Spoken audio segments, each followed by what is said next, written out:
of the journey of the people of Israel from the bondage of slavery into the promised land. They prayed and wanted to be delivered. And Moses came. And sir, as they journeyed through the desert on the way to the promised land, the people rebelled against God. The people rebelled against the leadership that they had chosen or that had been chosen to take them on this journey to freedom, to prosperity, away from deprivation, away from bondage. They said, sir, when Moses left them and went away to deal with other business, to commune with God, to receive instructions to improve their lives, they said, well, why he can't be down here with we? And in modern language, I suppose they may have asked, why is she flying about so much, sir? Why can't she be here with us? This is disrespectful. So rebellion ensued. And very soon, the very same people who wanted to be freed from bondage, the very same people who wanted to come out of slavery, were saying, man, you bring me out here in the desert to kill me? Well, things about here real bad. It's tough. Look, things was better during the slavery times. At least we used to get this and at least we used to get that. Why, sir? Because there were always persons who were willing to stoke discontent. And it became very easy for them to forget the hardships that they had been enduring. It became really easy on a daily basis to forget what bondage was really like. And soon they were saying deprivation was better, bondage was better, slavery was better. Sir, the Barbados Labour Party in 2018 brought this country of economic deprivation out of social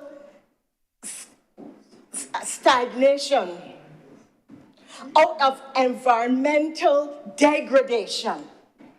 They brought them out of a form of political bondage where people were told that they could be punished with silence, where people were told that they were the government and could do as they like, where an election was run down to the very last minute because there was no respect for the people. It was a form of political bondage such that the country had never seen the highest taxes ever, sir. And I want to speak the definition of development, sir, is to meet the needs of the present generation without compromising the needs of future generations. That is sustainable development, and it is predicated on 3 pillars: society, economy, and environment.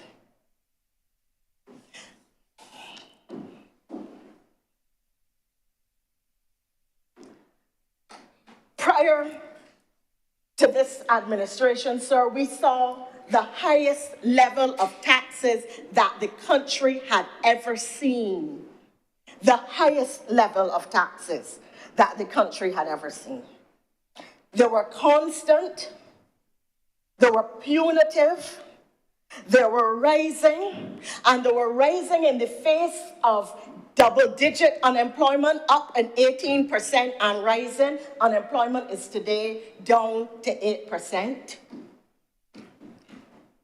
It was a time of high inflation, again, double-digit inflation, also reducer. I think it is something close to 6% at the moment. They were in a situation where Monies were taken from the National Insurance Scheme. The first time ever in the history of this country that a government had raided the National Insurance Scheme. Not only that, the government was taking people's national insurance and not paying it into the scheme. In a situation where you have high NCD, so high drawing and demand on the scheme, and in a situation where your population was aging, and therefore the demands on the scheme were high, and the need for retirement payments or benefits from the scheme were higher than they ever were in history. And what happened then? We were told in this chamber that there ought to be some kind of problem, and there is a problem, arising out of the fact that this Barbados Labour Party had to make adjustments in our debt profile in order to be able to improve things in the country, in order to help reduce our debt payments from 68 cents out of $1, which there were before, to the 32 cents where there are now. And even though that was adjustments were made, and I want to say, sir, that this administration, since it came to government, paid back the monies that were owed to the NIS so that people could do them, could benefit from them. We had to make adjustments not to reduce benefits, but in 7 years from now, to say to people, you're going to have to work a little longer to obtain your benefits. And somehow this is being misrepresented as a terrible wrong. We are told about all of the people who suffered, and it is regrettable that some people would have lost some money as a result of a decision made to save the country and the economy. And the government has explained, the government has apologized, the government has sought to make amends. This is not a situation where CLECO collapsed because of poor management. And when people in the country who were really licked up, mashed up by the CLECO collapse, the government of the day under the Prime Minister said, oh, why are you so hard on him? He is our friend. So it didn't matter that people were suffering then, and we didn't hear any cry from some people that that was wrong. That friendship had nothing to do with those who were suffering. The greed of a few caused the collapse of a company. And the many suffered as a result of it. And now, because some people had to make adjustments to save the country because of the debt situation, you are hearing that somehow we did something wrong. And it is amazing that at least one member of the former administration who sat in the cabinet that made those decisions to raid the NIS and to not pay NIS, take it out of people's money and not pay it back in, are the very ones who are on the online programs criticizing the government for saving the NIS, are the very ones who are walking up in the front of the marches, in the NIS marches.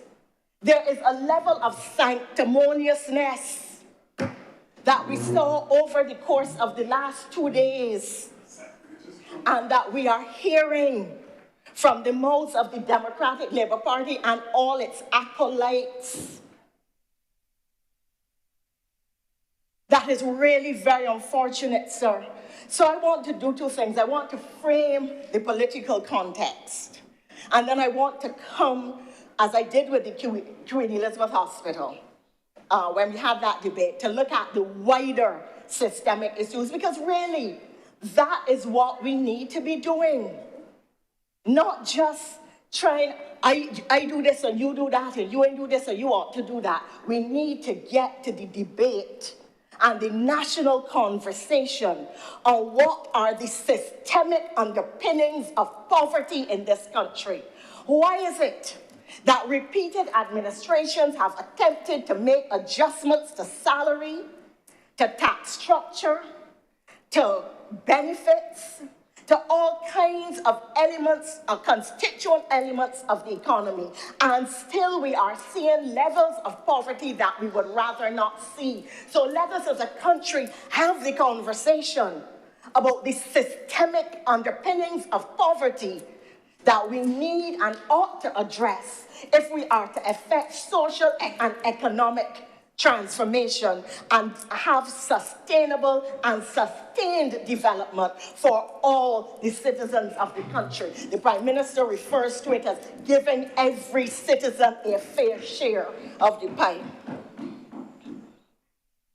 We were in a situation where our debt to GDP ratio was 178%. Today, although there's been a lot of fearmongering about this government's borrowing, it is only 113%. Our debt ratio is substantially reduced. We were the third highest indebted country, not in the Caribbean, in the world. We are not having those negative statistics anymore. We have had consistent upgrades, not a single downgrade, as opposed to the 23. And you want to talk about Barbadians and what people should and should not get? Do not forget that Barbadians were not getting their income tax returns. If all kinds of small businesses and poor people were owed by the government to a tune of $1.9 billion, and this administration, despite COVID, despite the international situation, has paid people back. There was an 8-year wage freeze.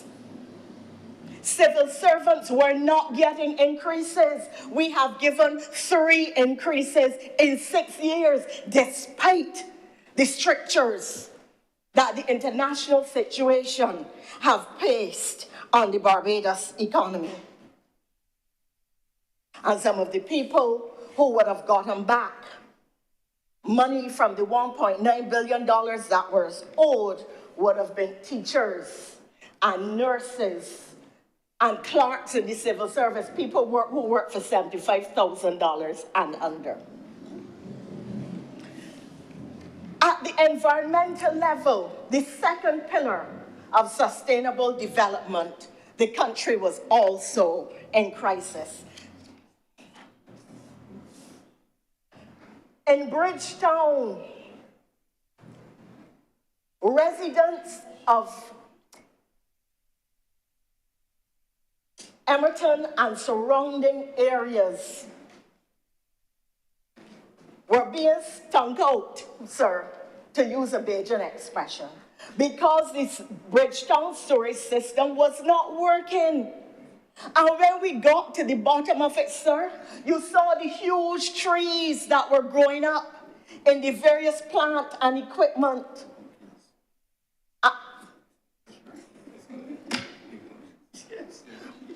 So much so, sir, that the nutrients yielded fruit and vegetables.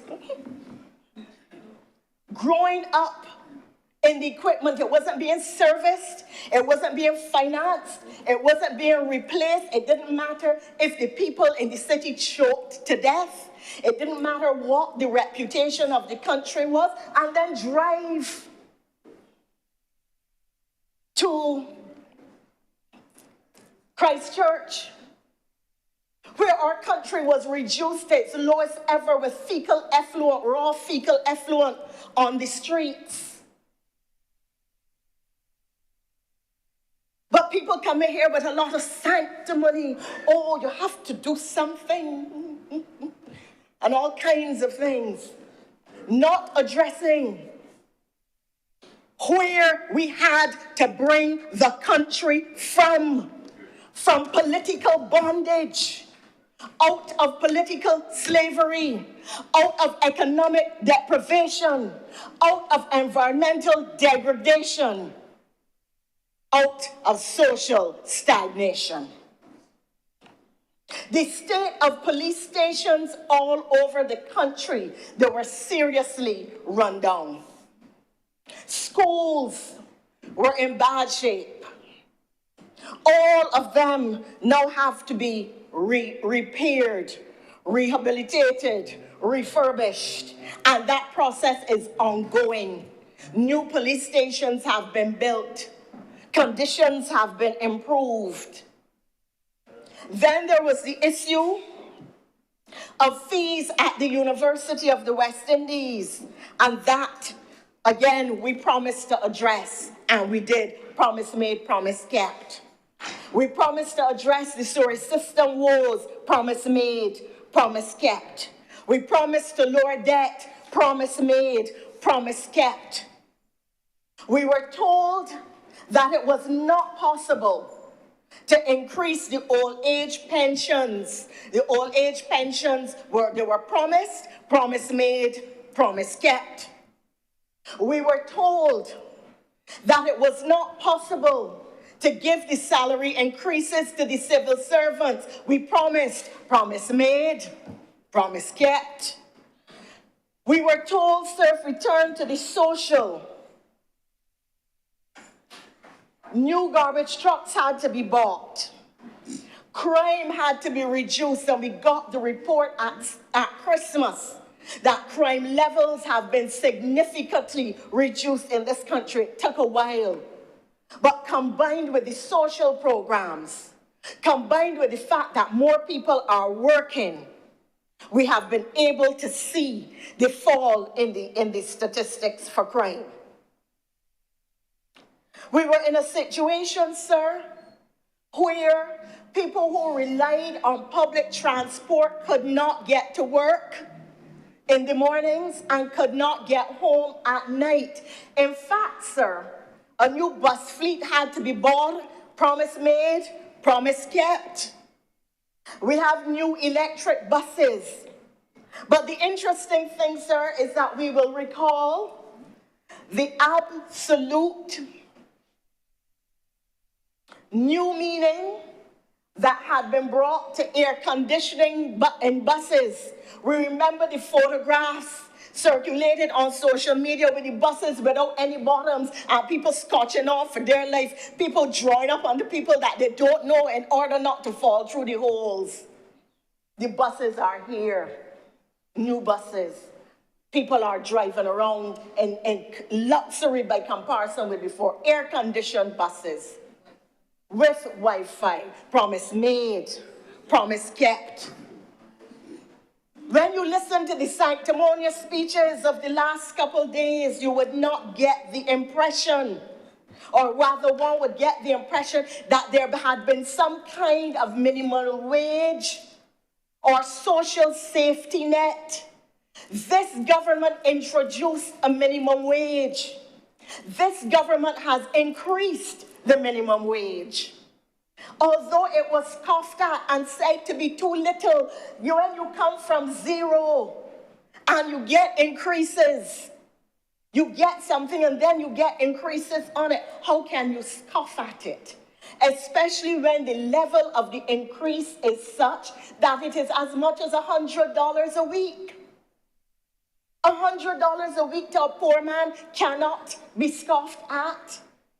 And the promise now is to move it and link the minimum wage to inflation so that every time the inflation rises, the minimum wage will also rise. We had schools with roofs collapsing, although people were being paid to maintain and repair them, but that's another story. But what you had and what we saw, sir, if I could use the language of the Westerns, is somebody riding into town, guns blazing, on a pony called Utility Power, trying to attract the attention of the people in the town.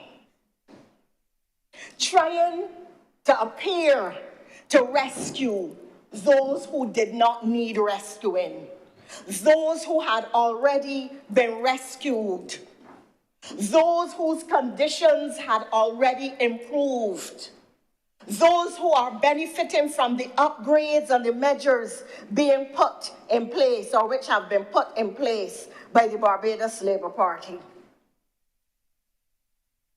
So that in every regard, people have seen some measure of improvement.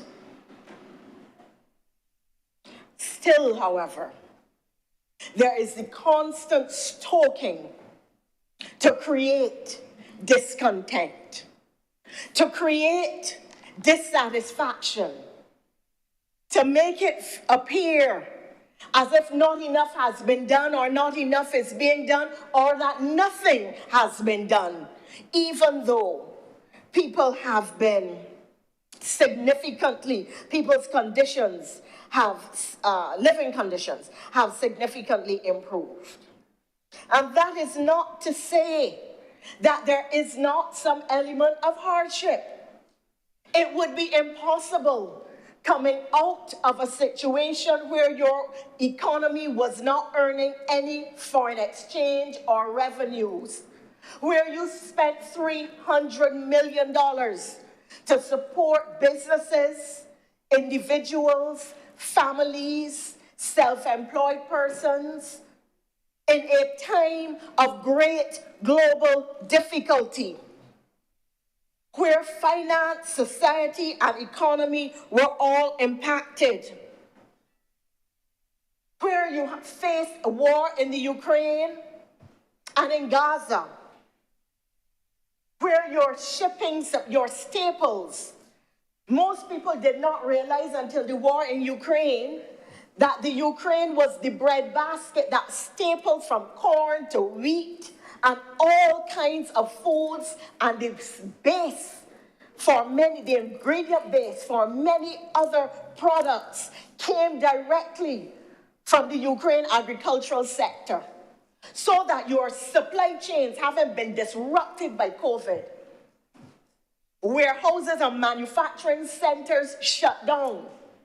Agricultural workers sent home, so your fields are lying fallow. You don't have production of your agricultural sectors. And really, you have to kickstart the entire economy. So in consequence, you have supply chain disruption. You have high prices. You have inflation existing and rising. And all of that, I have not even mentioned the fact that there is further expense layered into the supply chains, the disrupted and more expensive supply chains, by the fact that you have problems in the Suez Canal, a Panama Canal where people are paying millions of dollars just to get through because they have a water shortage and cannot get people through the canal. So that things reaching Barbados are more expensive. They're taking a longer time to get here. And when a ship bids $4 million to be put ahead of the queue in the Panama Canal, the owners of the ship or the product that is being freighted, they are not absorbing the cost. The cost is being passed on to the consumer on this side of the world. So all of that, this administration has had to deal with, but you are not hearing that. You are not hearing that as part of the narrative when the questions are being asked. You are not hearing that as part of the narrative when the discontent, the political discontent is being stoked, when the dissatisfaction is being stirred up, when it is being made to appear as if nothing has been done to help the public. But the reality is that the vast majority of people in Barbados, and I want to make this point, I have the statistics somewhere. I will get to it, so I'll find it. The government is carrying those who needs to be carried. The government has reduced costs and prices where it could intervene in the marketplace and do reductions. The government is subsidizing and cushioning at every level and for everything that it possibly can. It is not the Barbados Labour Party that has swelled, is swelling, or has swelled in the past the numbers of the poor. It is the Democratic Labour Party that swelled the numbers of the poor without putting in any social safety nets or any mechanisms to help all of the people who had been sent home and robbed of their livelihoods, who were not earning, who were not making any money, who didn't know how two ends would be made to meet. Mr. President, sir, Nelson Mandela says that poverty, said, is not a natural phenomenon, that it is a man-made construct, and men can overcome and eradicate it by their actions, or human beings can eradicate and overcome. And that is where this administration is. We looked at all of the poverty created by the callousness in the way the Democratic Labour Party operated at the social level, at the economic level, at the environmental level, at the individual level, at the people level, at the civil servant level, at the level of those who worked in every sector across the country.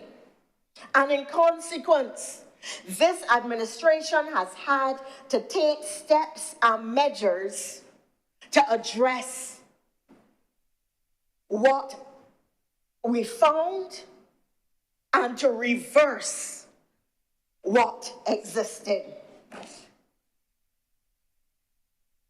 How does one prevent poverty? What causes poverty and how does one prevent it? By growing an economy. And this economy has clearly grown in a situation where I was growing prior to COVID, in a situation where we had experienced no growth over a 10-year period. No growth but high taxation. No jobs, but no social safety nets. No lack of caring or no empathy and understanding on the part of the government of the day. So what is happening now and what is this country doing? We are growing the economy by reference to new capital projects. And you can look at as many indexes as you wish. The test is to drive around Barbados from parish to parish and see. You go up into Warrens, massive construction. You go on the south coast, massive construction. You go on the north, construction. Wherever you go in Barbados, there is construction and business activity going on. And a lot of businesses, it is true, in many instances, have not come back to work very late at night. Why? Because people are ordering online and having the things delivered to their homes and businesses during the day. Because people are working from home so they don't have to go into their offices. So it is a fallacy that because you see a place shut or an office closed, that people are not at work and that there is no business activity. If people were not working, we have spoken and everybody admits that the banks are perhaps the most liquid that they have been ever in history. That money is coming from people's pockets. It represents the saving of the average Barbadian. The people who are getting $75,000 and under, them in there. The credit unions, the same thing. That is exactly how the liquidity came about, because there is economic growth which is benefiting individuals. Individuals are saving, individuals have capital, individuals are looking for greater access to capital to do even more investment. And that relates, because when you talk about doing investment, people think that you mean big investment. And let me pause to say, if you have a hotel that is going to be built, wouldn't you want somebody to buy $1 million in art and put in it? If you have a mall that is going to be built, a person with a small house can't buy a large amount of art, but the concession does not just benefit the business owner or the property owner. The concession benefits the artist because they're buying the art. They're not borrowing it and putting it up. They have to buy it and prove that they bought it in order to get the concession. Do you know how many artists could benefit from $1 million in sales? So when you scoff at these things and you spin them in the negative way and you practice the politics of discontent and the language of dissatisfaction, people have to look beyond that to what the real experience is and what the anticipation is of how a lot of these measures are going to play out. Agro-processing, renewable energy. These are areas, the orange economy.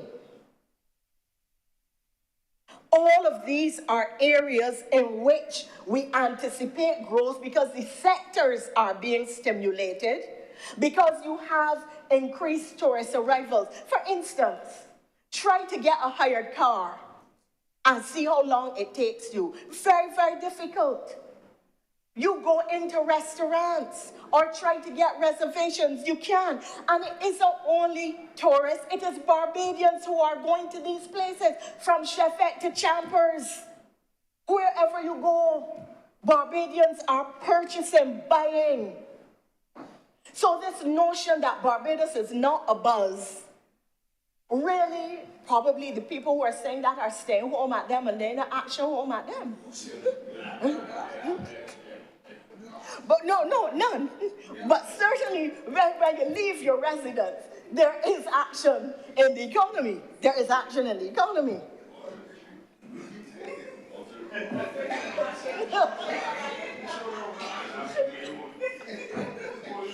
After 4, all of his action is over. 4 kids. So, sir, another way, so you get, and I'm talking about what are the causes of poverty. And I started with the point of an absence of economic growth. So if you have conditions such as existed between 2008 to 2018, it will engender poverty across the economy. And we are seeing that reversed at the moment. What else causes poverty? A lack of economic cushion. Taxes under the Democratic Labour Party were 33.5% in the higher bands. It's now 28.5%, benefiting the people for $75,000 income. The taxes in the lower band moved from 16.5 to 12.5, benefiting people close to the 25,000 band. If you work to up to $35,000, I think it is, you don't pay any taxes at all. And there are those who get the reverse tax credit. In addition to that, these very people who work for up to $75,000 are the ones who are in their homes, the principal asset that they will have during the course of their lifetime, or they're buying homes. You used to get up to $175,000 off of your property tax. also introduced by Barbados Labour Party government. Now, up to $300,000. That benefits the people who work for up to $75,000 and in that range, because they are the ones who are likely to have houses between $300,000 and $500,000. So really, they're only paying land tax on a property tax on $150,000. And if their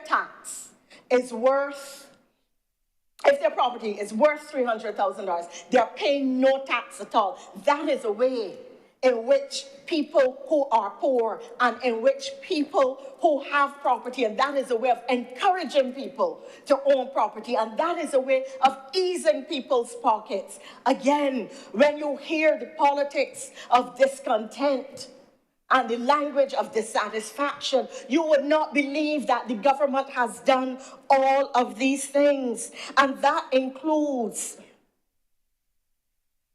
removing the tax level generally, the debt to sorry.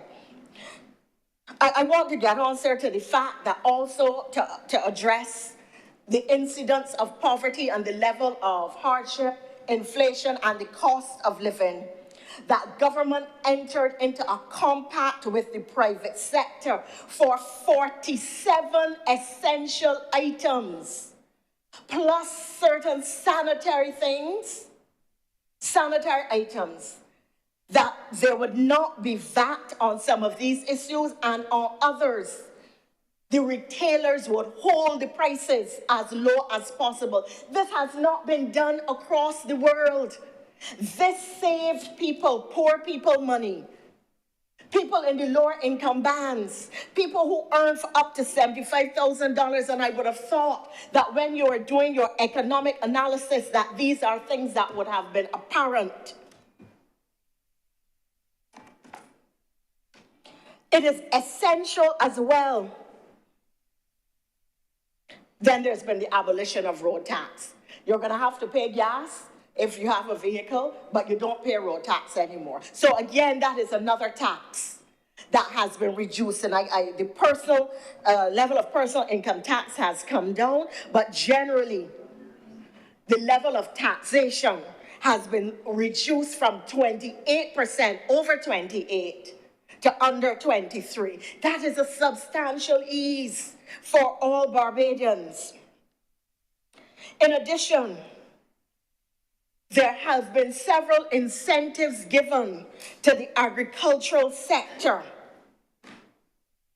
VAT on electricity from 17 to 10%, and the lower rate, whatever that is, will be maintained. VAT on freighting to reduce the cost of goods reaching the consumer, removal of VAT. Removal of VAT on gasoline. All of this, because energy is at the base of your economy. And once you reduce the cost of energy, then equally you are reducing costs in your economy, helping to control inflation and reduce the cost of living for the consumers. All of those people, water, our lack of water for sanitary conditions, lack of potable water for proper living conditions. The people in rural Barbados were suffering under the Democratic Labour Party. To date, we had to put in temporary measures, tanks in some communities, water tankers doing delivery. But not only now have water woes throughout rural Barbados been largely reduced to nothing, people can now get tanks from Barbados Water Authority. All of that is unprecedented.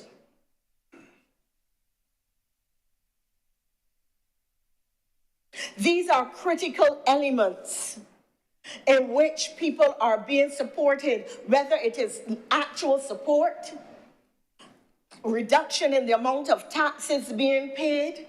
And now we are hearing these are things that improve the condition of nurses, of teachers, of police.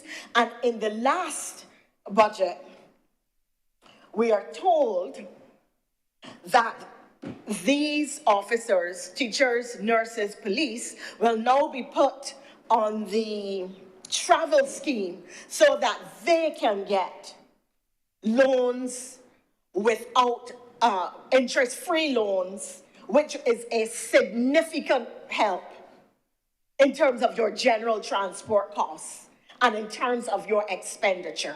Because if you borrowed from the private sector, and I don't know what is the rate on a vehicle loan, 10%, 15%, I have no idea, then you now don't have to pay that interest at all. So that is a significant saving. For the first time ever, support has been given to small entrepreneurs, to people who own their own businesses, the small man and the poor man who is just trying to do a little hustle. Vendors have been decriminalized and support given to them through NIS that they have never previously had.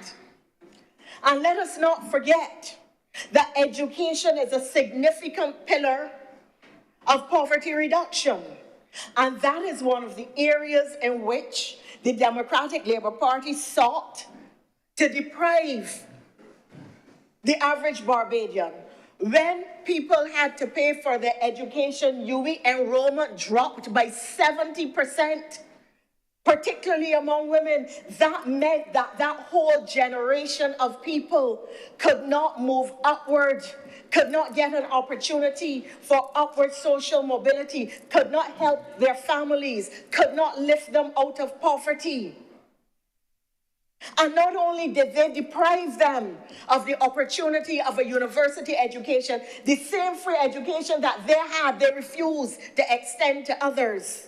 Not only that, but they did not have the training programs in place that this administration has put in place through Coursera. 45,000, how many people is it? 45,000 people. So all of the people that the Democratic Labour Party laid off had to go home, suck salt, or find some way. But they were not treated to learning, unlearning, and relearning, and equipping themselves for the job market and for new opportunities. Digitization. The government's digitization program is moving apace. In this new world, digitization is a major means of combating poverty. If you have those skills, if you have digital access, if you can work in that area, then you can get decent work. Job opportunities are available to you. Senator Boyce has spoken, Senator Boyce Anduele has spoken eloquently to the support and the difference that is being made in the life of the disabled. We were told a couple of days ago that,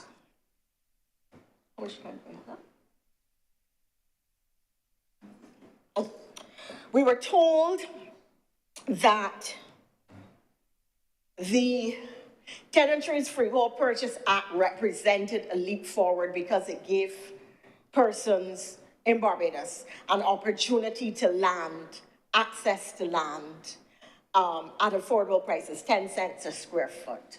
But yet, Hope is being much maligned. And what is Hope doing? Giving free land. This is not subsidized land. This is not land at 10 cents a square foot. This is not a private-public partnership. It is a government entity which asks for an audit to check certain things, and where we have been promised full investigation and full disclosure because there are challenges. But Hope is intended to give Barbadians, and every house in the Hope program gives to Barbadians, all of those who work in the income band for $75,000 free land. It has never been done in Barbados before. We've had subsidized land, we've had low-cost land, but never before have people been told this land is yours free. Just pay for the house. And on top of that, the pioneering work done in solar water heaters shows us that the placement of the panels on the roof to generate renewable energy not only helps us in respect of issues relating to climate, but creates a revenue stream or an income saving for the individuals who own those homes. But you see, hope has to be maligned, because if it isn't, then you are not told the extent to which people will benefit from free land under this program. And no, it is not intended that NHC should build all the houses themselves. For years, since the 1970s, the NHC and successive governments have used public-private partnerships to bring private companies and build developments across the country. That is how it is done. So we don't have to be told that this is a method that can be used. It is a method that has been used for years. So you see, the Democratic Labour Party talks the poor talk, but the Barbados Labour Party does its utmost through policy, instruments, and economic and financial measures to ensure that people are taken out of poverty, given decent work, and a high quality of living, though the politics of discontent would not allow you to recognize that. I know, Mr. President, that I have perhaps about 10 minutes left. Yes, okay.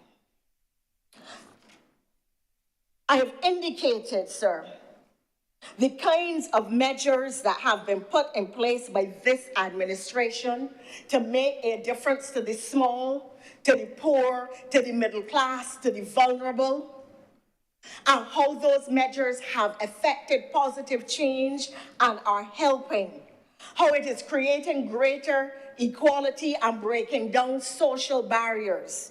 But I want to ask her a series of questions that I think we need to contemplate as a country, not as a government, as a country, because I started by saying that it isn't just a matter of picking at each other's policy and saying, I did this, you didn't do that, you did this, you haven't done that, even though these are legitimate political points, especially given the level of hardship that was stirred by the politics and the policies of the Democratic Labour Party. But I think that beyond that, we need to ask ourselves a few questions. What can a government of a small, open economy reasonably do to cushion its population from the polycrises which are global in nature and which are impacting the marketplace? Sir, the reality is that Barbados does not exist in a vacuum. You exist in the context of international market conditions. And until we are able to determine how those cushions are created so that they are sustainable, then we are going to see recurring incidents and areas of poverty. We are going to continue to see systemic cycles of poverty. And to address this, the Barbados Labour Party government has sought to deal with price reduction, to deal with the most vulnerable, to deal with the cost of living and inflation, and to deal with the agricultural and food sector. How do small island developing states, which are price takers of energy products and food products, create economic growth, reduce the cost of living, and keep inflation to a minimum? And this government has determined that part of its answer to that policy question is that we will transition to green energy. We will have a blue-green bank, that we will address water issues. And that is how, along with other measures which I mentioned earlier, What are the underpinnings of sustainable development, such as would attract the policy attention of a government so that it can be sustained over time? What is the level of infrastructure that you're going to put in place? And government has continued, whether it is the repair of bridges, whether it is the repair and maintenance of roads, whether it is keeping up the transport system.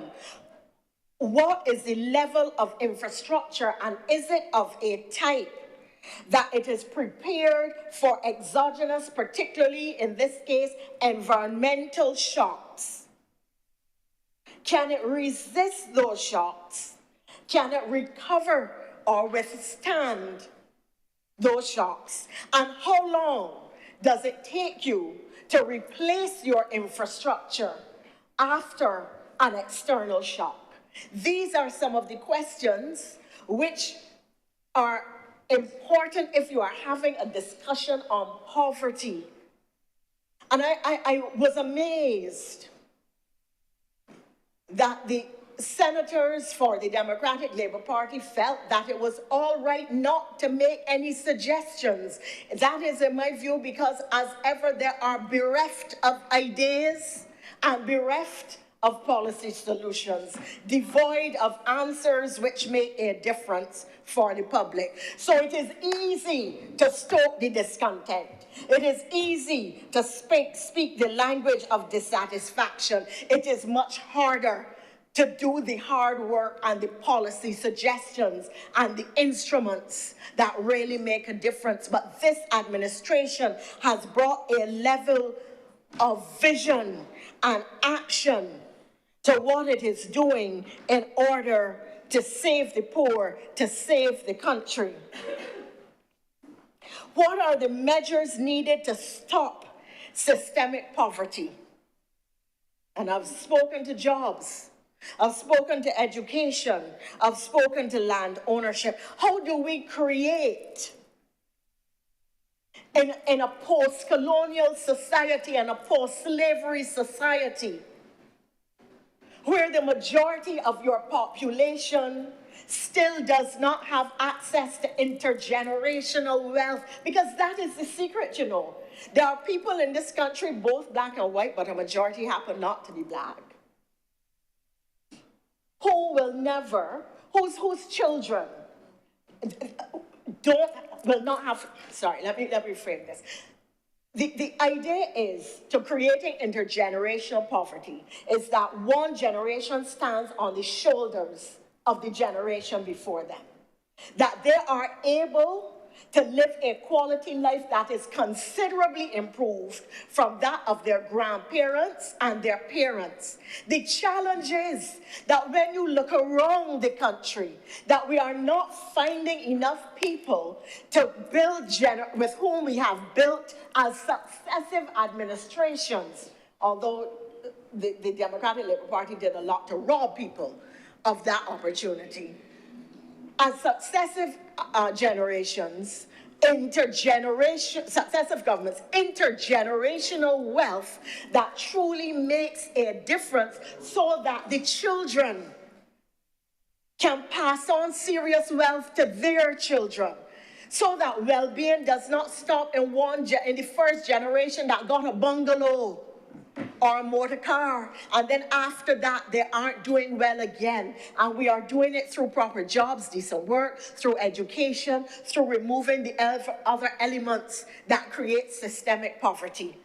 Those are some of the fundamental questions that we have to ask and keep asking at a country. What are the policy interventions that are needed at the individual and community level, so that when you go into communities, you are not seeing communities that are living in poverty, where people are getting water from a community tap, or where they're stealing electricity, wiring electricity from one house to the other and so on, because they do not have access.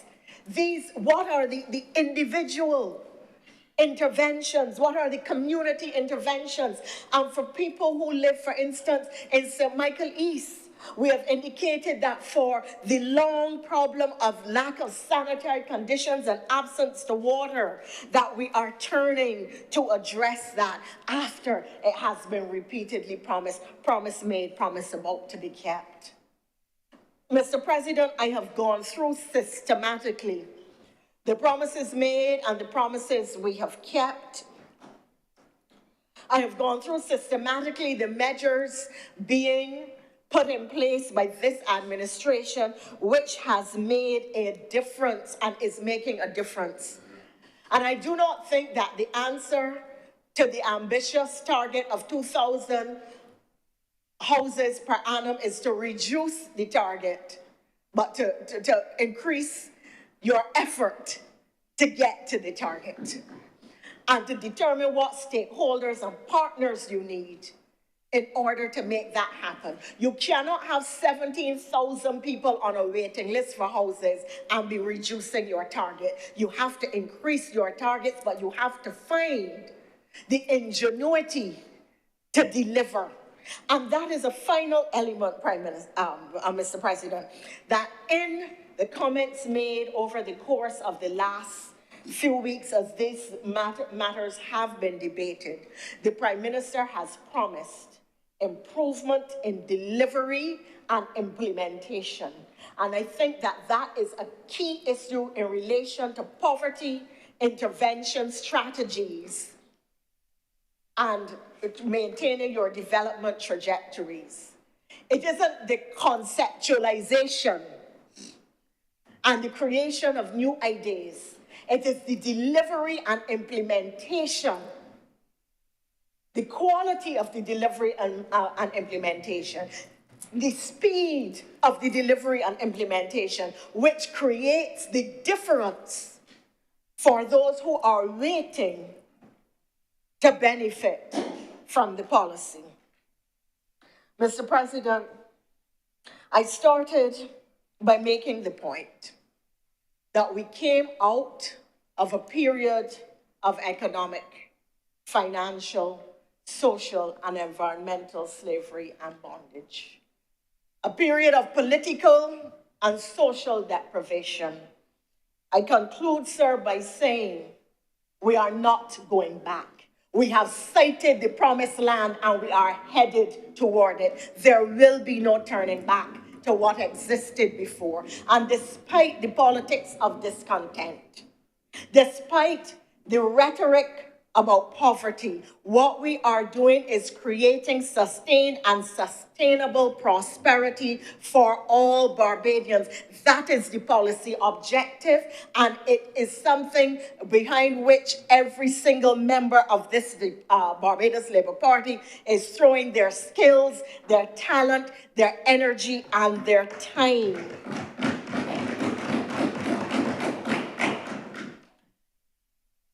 At every turn, Mr. President, we have been warned that we cannot achieve our objectives, that we are going to increase taxes, that all manner of harm is going to befall the public. It has not happened yet.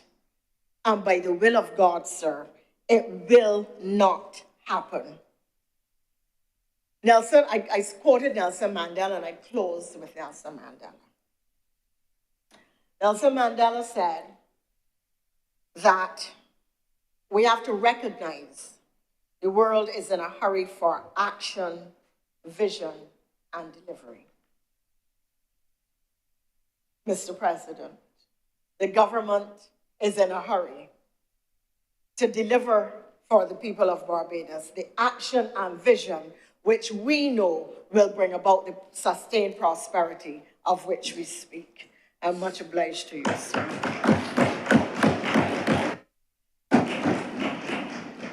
Thank you very much, Your Honour. Senator Thompson. Senator Tate.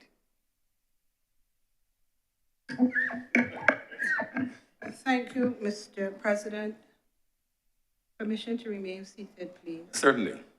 Thank you. Mr. President, I'm asking to remain seated, but I never thought in a million years that I would have to be doing that again this year. However, I give God thanks for life. I also would like to say and thank whoever is responsible for getting the elevator working. Last year, I started my presentation by saying, please for a little help with the elevator. And I'd like to thank whoever was responsible. I know the Clerk of Parliament was the driving force, I believe. I should say no. I believe the Clerk of Parliament was the driving force to getting that up and running in terms of staying the course. And of course, the government in relation to getting the elevator. I am claustrophobic by getting in it, as long as somebody with me. I can't take the stairs. So I thank you. And I also thank you, sir, the Clerk of Parliament, and Mr. Ernest King, for the stool that I now have that was brought for me on Monday for my legs not having, my feet not having to be on the ground. I actually, when it came, I got a little emotional because I thought, well, thank you very much. Sir, if I can just get permission to sit a little further back because of the way the stool is. This afternoon, sir, I will be examining a number of areas primarily as they relate to how the wheels of justice turn in Barbados. I was looking forward to and hoping that that particular ministry, I'm calling it the Attorney General's ministry, the ministry of, I don't know what it is. The Attorney General's office, I believe that's the correct title.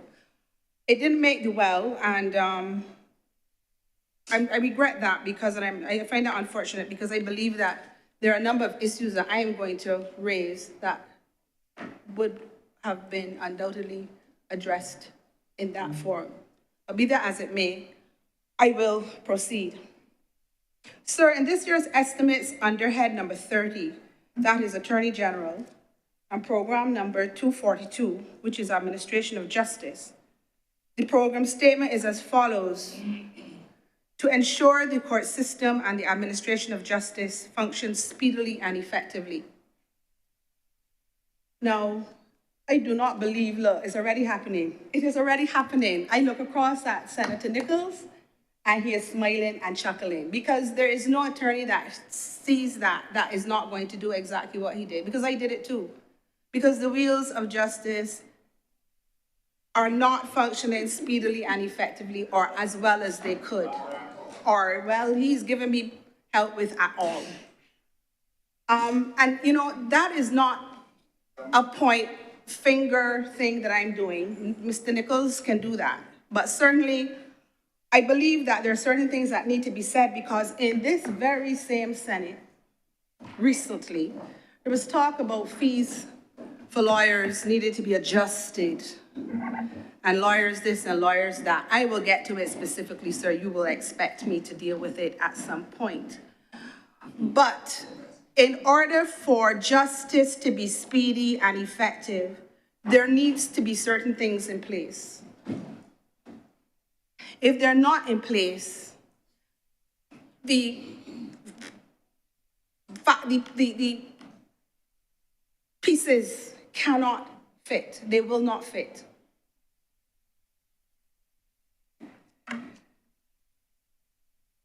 But for purposes of the estimates, the government has to put that type of statement in its document because it sounds good, and that's what the intention of the government ought to be. It should be effective and it should be speedy. But there's such a thing as intention, and then there's reality. As a practicing Queen's Counsel, and I said Queen's Counsel, I did not say Senior Counsel, I did not say King's Counsel. I consider myself a Queen's Counsel. I wish to highlight a few areas that affect the intention and will continue to adversely affect the intention of government for justice to be effective and speedy if that which is going on is allowed to persist unabated. I'm going to talk about the Supreme Court. These days, the word backlog has become synonymous with the words the Supreme Court of Barbados, particularly the civil and probate divisions. Now, that is extremely disturbing for a number of reasons, Mr. President. Now, let me be clear from the outset. This is not an exercise of bashing the staff of the registration department or any of the judges of the Supreme Court. I want to make that clear and go on the record to make that clear. But I do believe that this long outstanding issue needs to be addressed for real, because there's been a lot of long talk on the issue.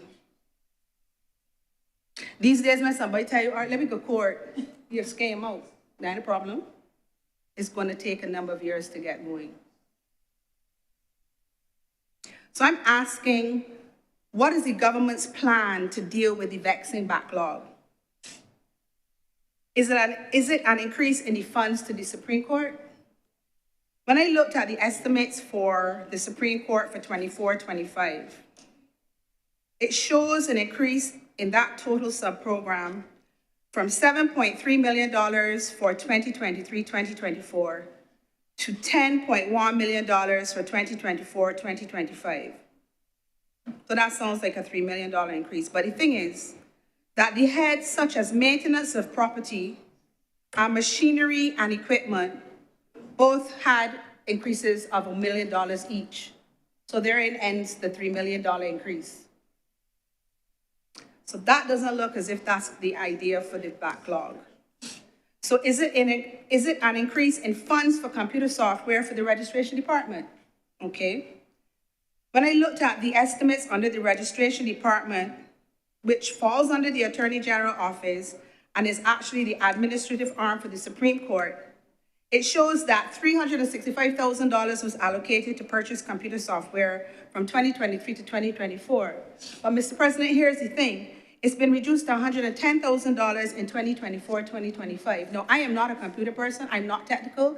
I don't know if that means that what worked in 2023-24 is still working in 24-25 and you're just updating. I'm trying to understand what the plan is. I don't know if the challenge that is happening in the Supreme Court is in any way related to software. I do not know, but I know there is a problem. We have had an increase of Supreme Court judges to 13.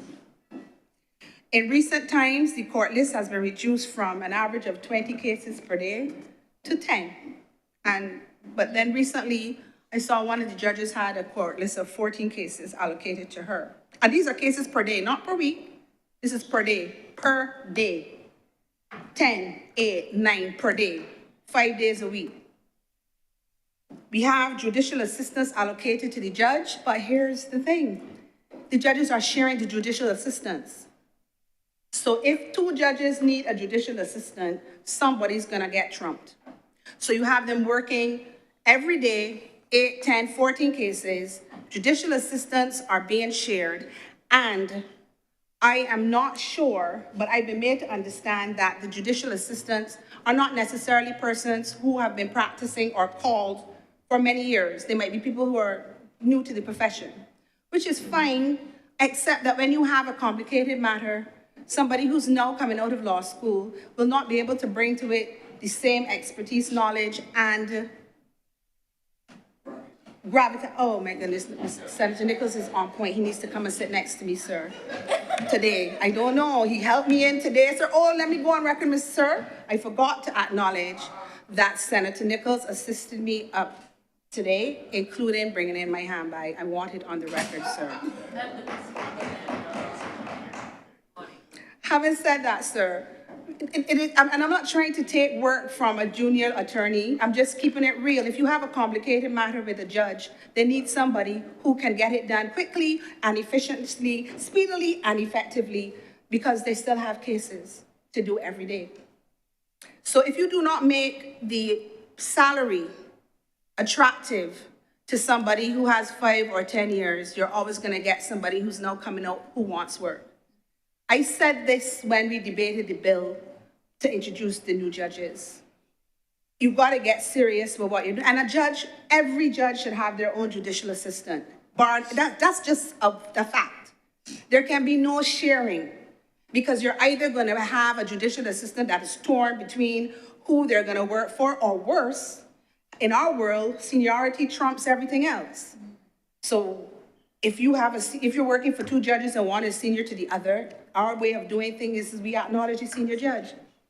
Even if the other judge has a complicated matter that could do with some assistance. Let's be real. Judges, anybody has sent me with a message, but I'm not carrying any brief for any judge. But if you need judges to perform and function, you have to make it make sense. You cannot continue with a situation where you have to give a judge leave to go and do decisions. What is that? That is not making any sense. It's not fair. It really isn't fair. You have to give them the space to function. 10 cases and decisions, and then you put a time limit of 6 months on the decisions. No. And you have lawyers complaining for judges, which I think is abhorrent. I think the employer of a judge should deal with a judge. I do not think it should be in the purview of attorneys to make complaints about judges. That's me.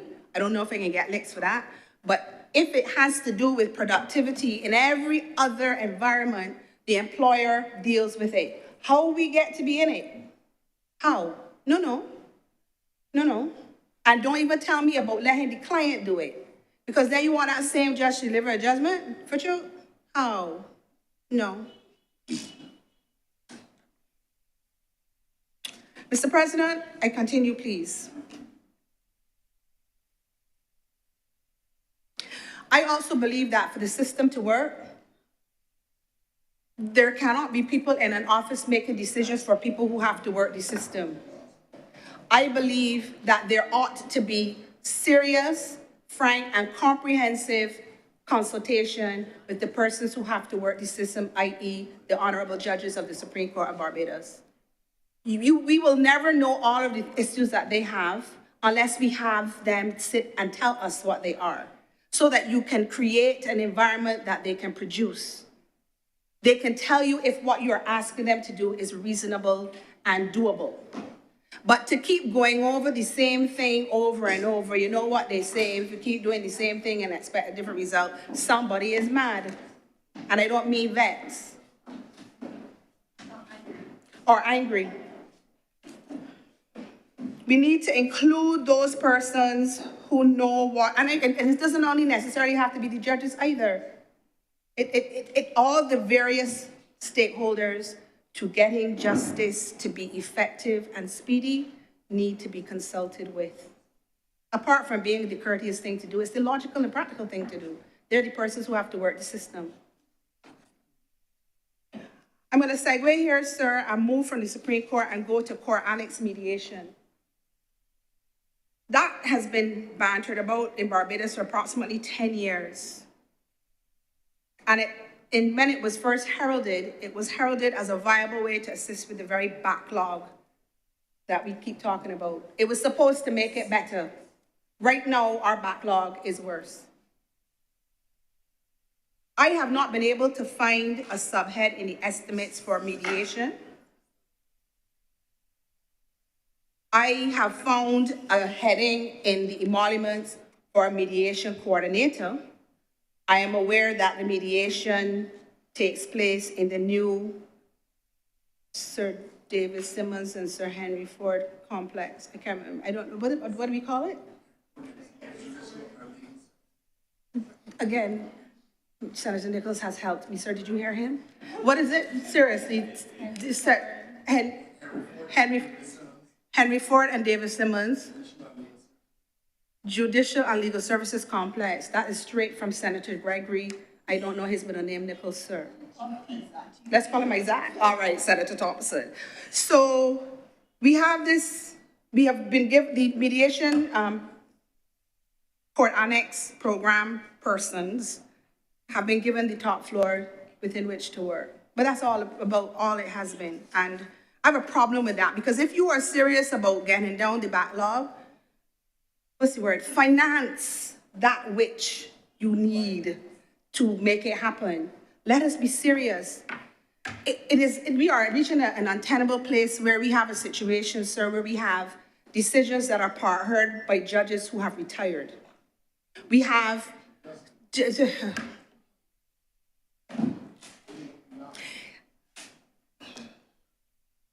yes. We have situations where some matters have been heard. They've then been restarted and heard again. We had to bring in judges to do that, part-time judges. But you know the problem with that, Mr. President?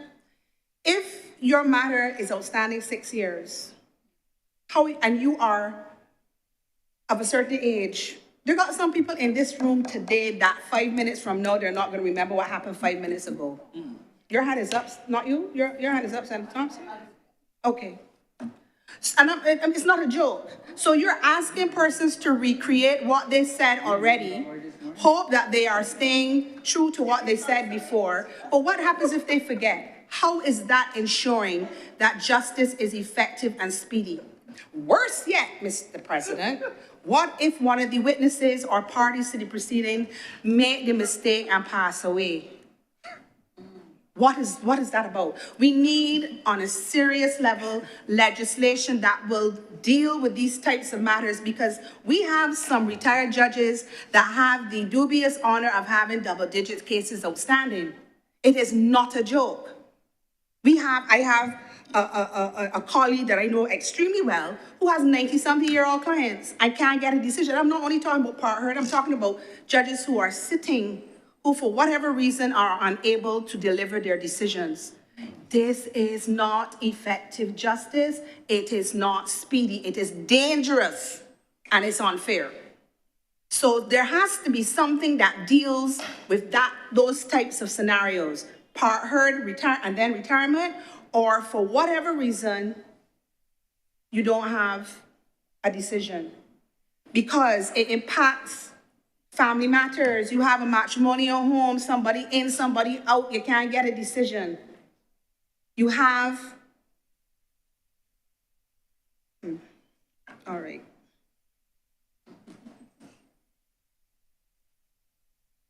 Sir.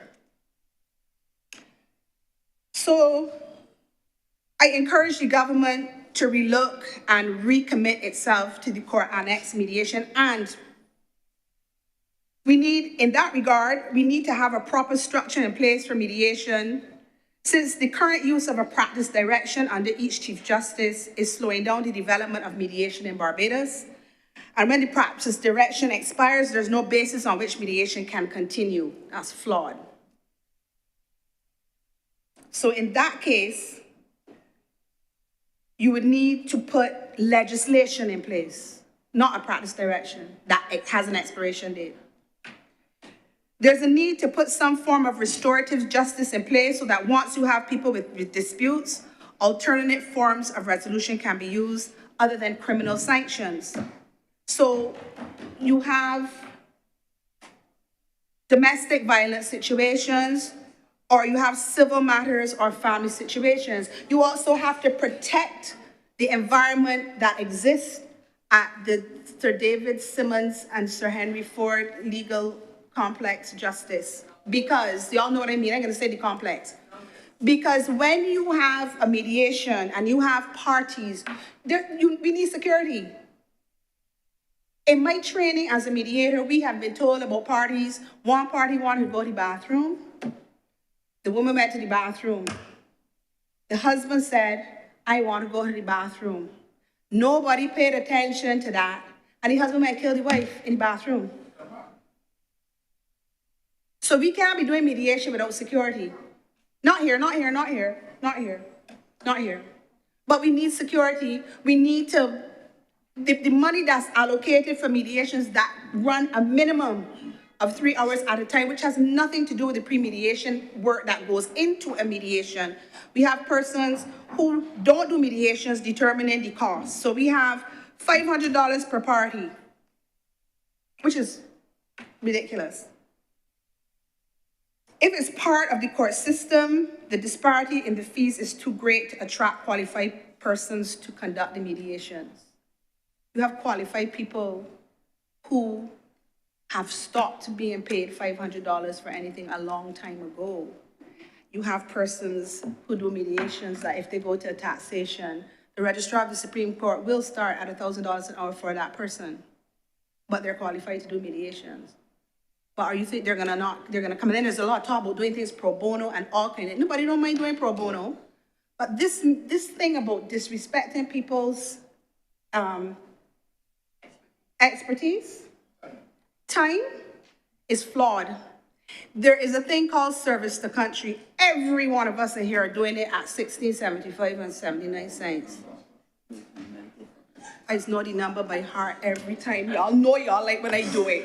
So let me just do it. 1675 and 79 cents, Senator Thompson, up from 1479 and 7 cents. This is who we are.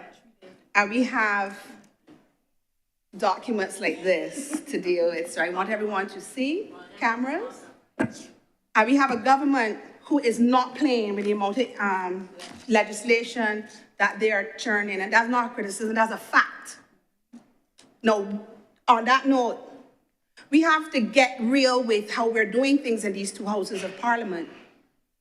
Every time we come into a house of parliament, there should be somebody from the Parliamentary Services, CPC, no, what is it called? The Chief Parliamentary Counsel's office here with us. Because when we do amendments, and this Senate does amendments, we ask questions, we go into committee deep. It's not supposed to be the responsibility of the clerks of parliament to get the amendments to the government printer. Who are you talking to? Legal drafting is something that you pay to go and learn. It's a serious thing. An and, a but, a comma, a space makes a difference in our world. I have not seen an ad for a legal drafter in a long, long, long time. But what I've seen is the figure for consultants for that department. I'm confused. I get confused easy. Let me tell you why, sir. I was born with blue eyes. I had blue eyes up to a year. I feel that has affected my brain. Sir.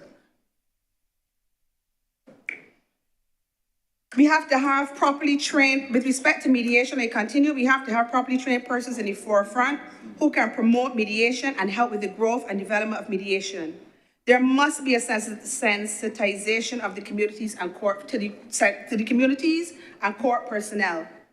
This thing, I know we have some colleagues who make people feel that they shouldn't do mediation, not understanding the importance of mediation and the usefulness of mediation because they're not educated. That's not good. We need to focus. If we are serious about the backlog, fix the court annex mediation program, sir. I will now go on to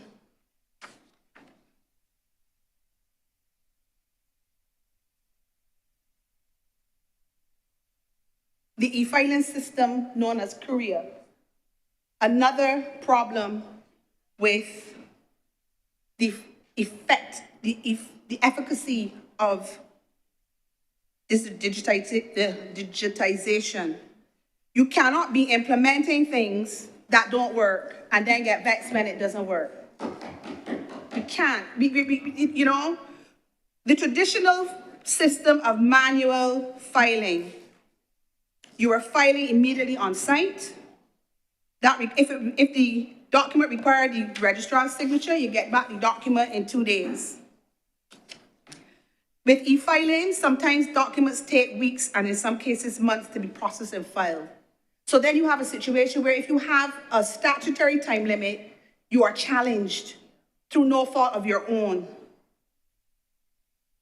If you email the registry about technical issues, there's a position, they don't always acknowledge, receive, or respond. If you call, well, I don't know, the government implemented some way you can call and get action. I am yet to experience anybody picking up the phone for me when I call the departments I have to deal with on the number that we're given. Now, let me explain that. It is not that persons are not at the places. And if you're fortunate enough to know somebody who knows somebody who goes up there, you can get a number. And the staff will help you and stay on the phone with you. That was my experience with corporate affairs recently. But the number you're given on the website and everywhere else to call for help, no one answers. That's a joke. And for some reason, there's this mentality that you cannot take it in person. What do you mean? So the online isn't working. The e-filing isn't working, but you can't file it online. How? Or you're being rationed documents for filing. So these days, I have been told, if you go to NIS and you want forms for what? Your employees what? NIS contribution, you're given 2 or 3 because they want you to go online. But the portal don't work regular and it don't work well. and it don't always upload things. I ain't bashing nobody, right? I'm just saying, if you want these things to happen, they need to be working. You know one of the worst sites, portals that we are asked to deal with? What is government printery? Can anybody tell me they can get anything off of that? If you can, show me how. It is one of the worst. I cannot get anything off of it. But we have a password to use it. I don't know why that is so, but it needs not to be so, because you're telling us that we are going into the whatever century we're going into, and we need 21st. Oh, you know, because you're born. So, yes, the 21st century, we're to go online, but nothing is working.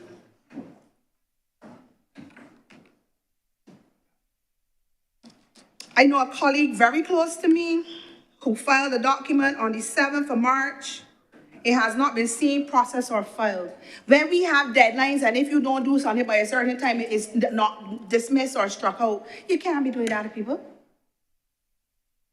There's a draft order he has that is approved, that is required for signature by the relevant person in the registry. That was filed on March 18th. He has heard nothing. Now, let me just say, for the record, for all who can hear, you see our acting registrar right now?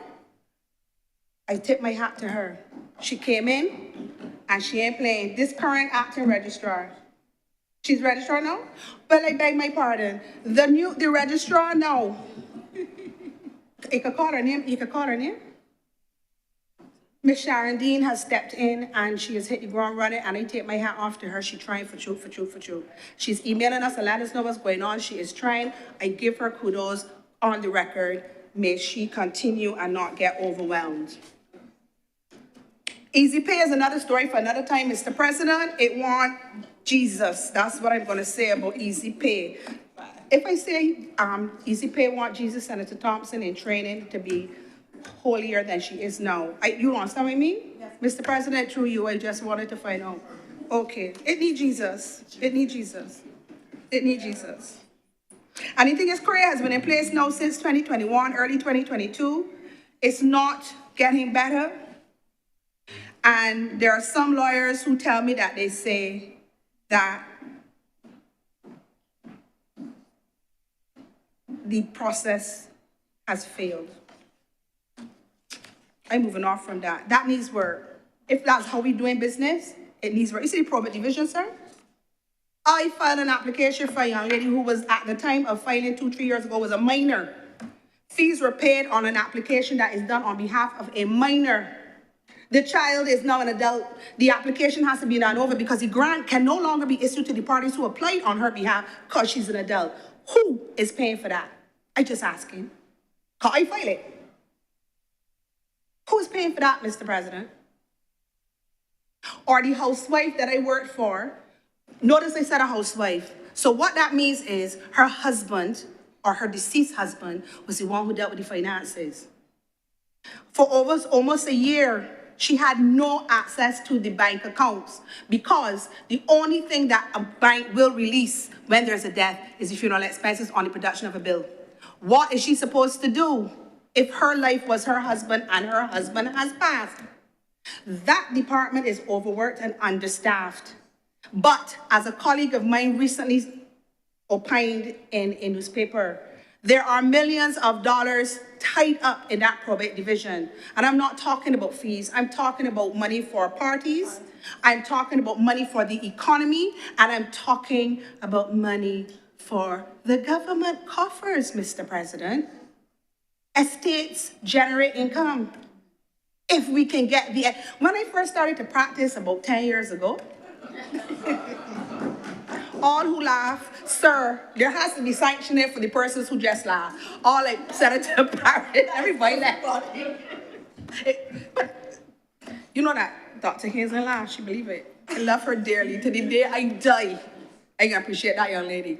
Anyway, sir, when I first started practice, grants were issued between 1 to 3 months. 6 months was considered long. Now, if you get back anything in 3 years, you get it back early. That's wrong. I'm not pointing fingers at anybody in those departments. You just have to bring more staff. And on that note, I I understand the whole concept of supersession and all of that, but when you are transferring people, you have to train them or don't bring them. Our area, especially civil and probate, is a complex area. So do not bring people who do not know what they're doing, or if you tell them this is a black pen, they're not going to see that it is silver because you taught them black. You have to train them. It's reasonable. Because you can have a situation where because people hear that the person signed with an X, they feel that your affidavit should say you read it over to them. But the reason the person signed with an X is because the person had a stroke and can't use their hand. But you were taught that if you see X, it means the person is blind. Help me, Jesus. Or they can't read. That's flawed. Train the people. Pay who there or who retired to come in and train. Don't reinvent the wheel. There are people who know what they're doing. Pay them.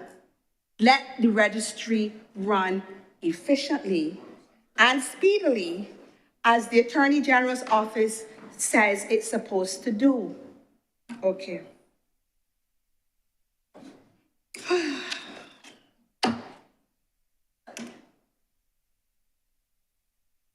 I'm leaving the Supreme Court. I'm going to NIS. I've been the chairman of the NIS through many administrations.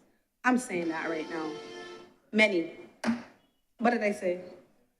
NIS Tribunal, chairman of a severance payment tribunal for many years, for truth. When I heard it the other day, it was heading towards like 20 years or something like that. It's a long time. But you know how it is, 10 and 20, leave me. So I have been there for a minute. I heard the minister responsible for Social Security say during the, what do they call their estimates debate? Y'all know what I mean. He mentioned that there's going to be a move to put officers in the field to help people register, especially self-employed people. I think, with respect, that the move should be to increase your compliance officers. I don't know if they're still called compliance officers. That's how long I've been in the system.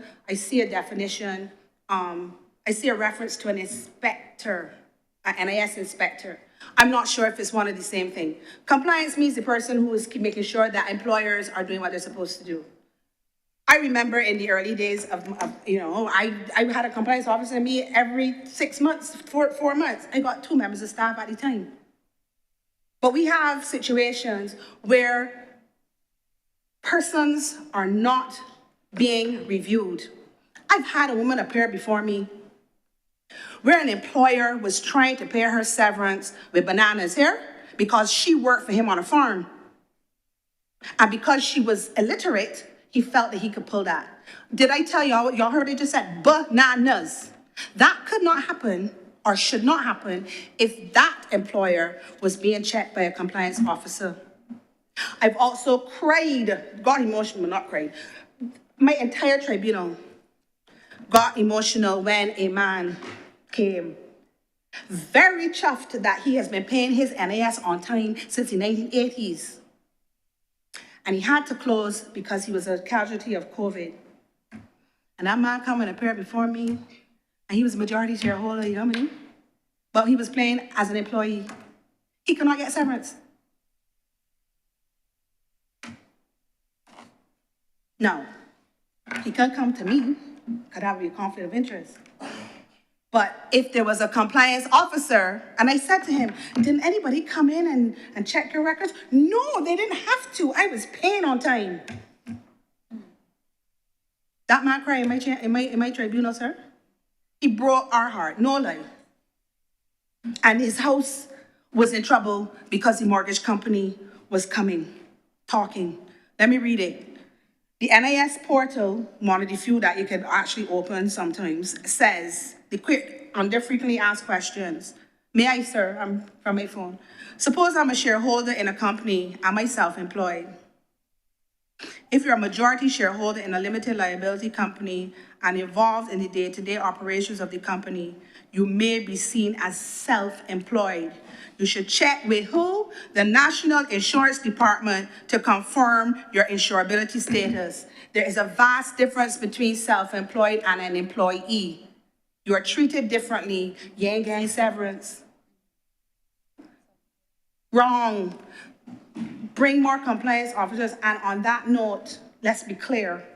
When the compliance officers come in and say that Senator, no, I didn't call you name, because you help me out. Let me offer you. That Mr. John Brown needs to be dealt with pursuant to the legislation. Not because you know him and you play golf for him and you know him and he's a campaign contributor, or you to take his name off the list, you know. Don't take his name off the list, deal with him. And on that note, Mr. President, may I respectfully suggest to the government, you see these non-national companies that we encourage to come and bring money to the economy and invest and hire people? We should be, based on what I've seen over the years, especially on a certain Gold Coast area. It happens a lot along the Gold Coast. They come, they set up. They either pay the people all their money in their hand and don't pay any NIS. So when they leave, the person comes for severance, but no money has been paid for them. Or you have a situation where they just leave. That happened a lot post-COVID. Post-COVID was something to see here, Mr. President. We should be making non-nationals make a deposit to an account, an interest-bearing account, that stays there until they leave. So that if they leave, if they abscond, we have the NIS, we have the severance to pay their employees. If it is a situation where they wind down properly, the money is already there. But to let people come and leave, what happens is the fund will pay the employees, but then there's nobody paying it back. If we let every employer get away with paying it back. Yes, they get a 25% rebate, let them get the rebate. But if we don't manage that process, the fund will dwindle and we will have nothing. The fund will not be doing what it's supposed to do when you look at it globally. Non-nationals should pay, and like how we pay money into court for matters. They can't get it, they can't get nothing. It's there, it's interest bearing. So that means the government is making money on the interest, and it's there in case the person absconds. If they don't abscond, it's there. We don't have to pull from the fund because the fund is there for people who can't. Let's talk about the Employment Rights Tribunal, one of my favorite topics.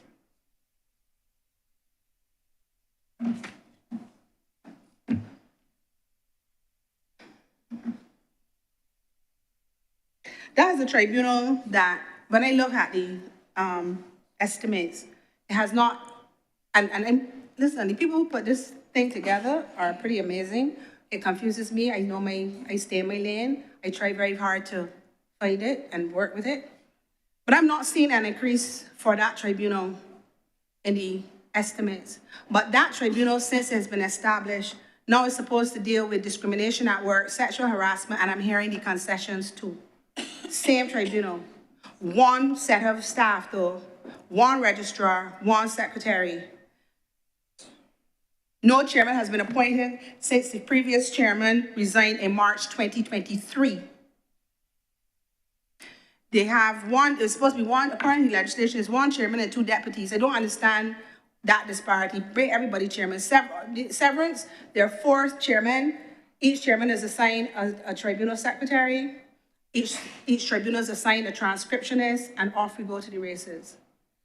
This employment, and the thing about NIS, we can do decisions on the spot if it's straightforward.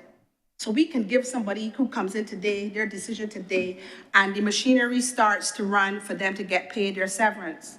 It is when you have to do a decision that it becomes complicated and it takes longer, but that's NIS. The thing about the Employment Rights Tribunal is that once it gets there, it's contentious, because there's a process through the Labor Department that if it can be settled, it doesn't get to the tribunal. So you have a situation where we have people doing decisions for contentious matters who are being paid. The chairman gets $310 per month and around $150 a hearing.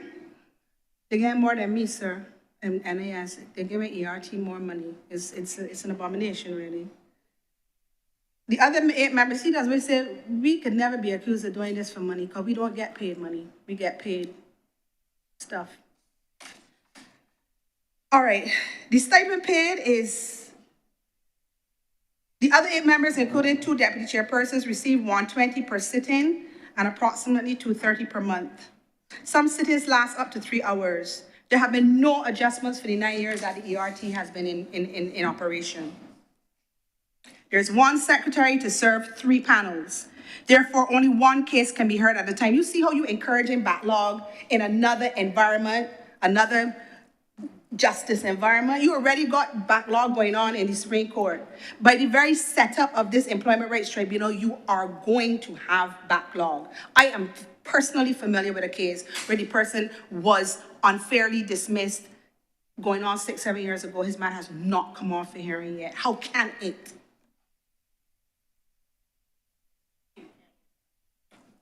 That too. May appeal can't get a transcript. And you can only appeal on matters of law, and an employee who has not been working, has no money, needs to appeal. There is no lawyer who's going to appeal without fees. I don't care who them is. You do not go without fees. Not appeal. Appeal is a different world. You cannot go to the appeal court like you're a joke. It cannot happen. You're not going to do it. So the government might need to look at setting up some kind of fund to assist persons with appeals, or set up a set of lawyers who they pay to help people who appeal anything from the Employment Rights Tribunal, because the cases that are the star cases with the Employment Rights Tribunal are the people with the money.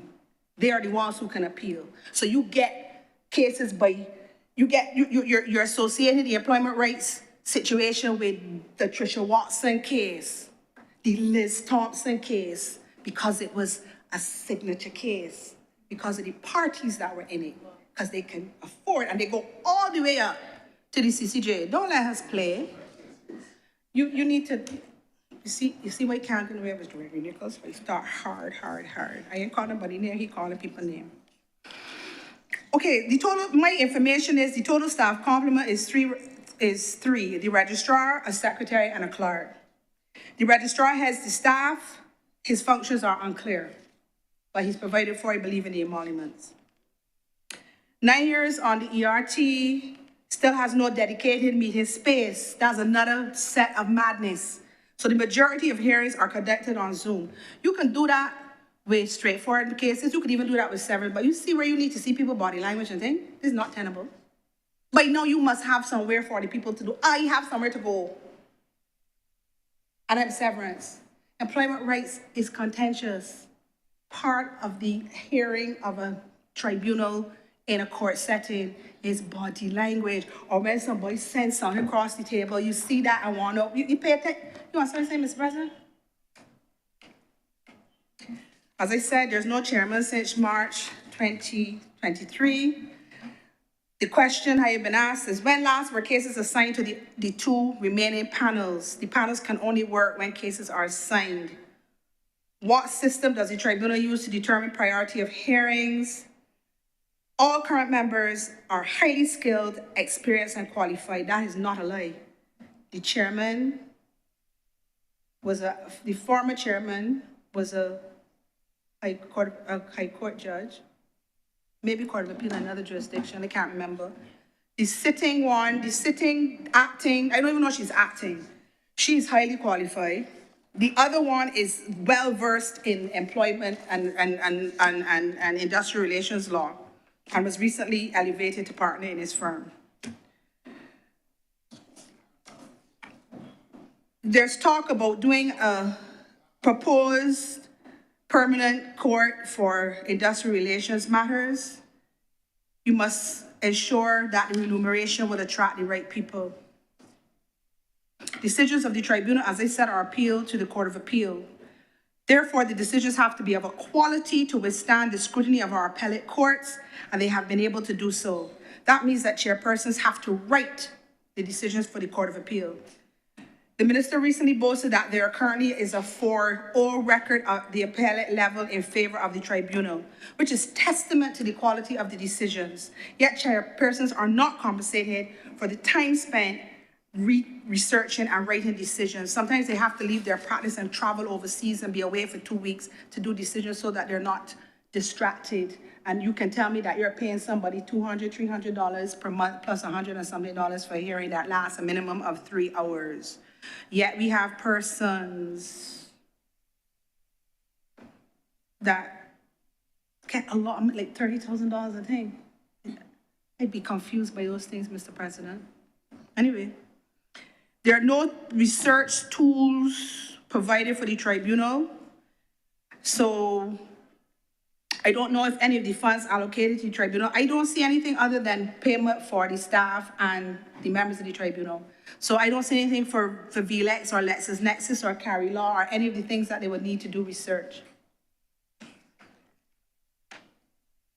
And then let me say again that this is just the employment rights part of it, but they have been assigned sexual harassment matters, discrimination at work matters, and concessions.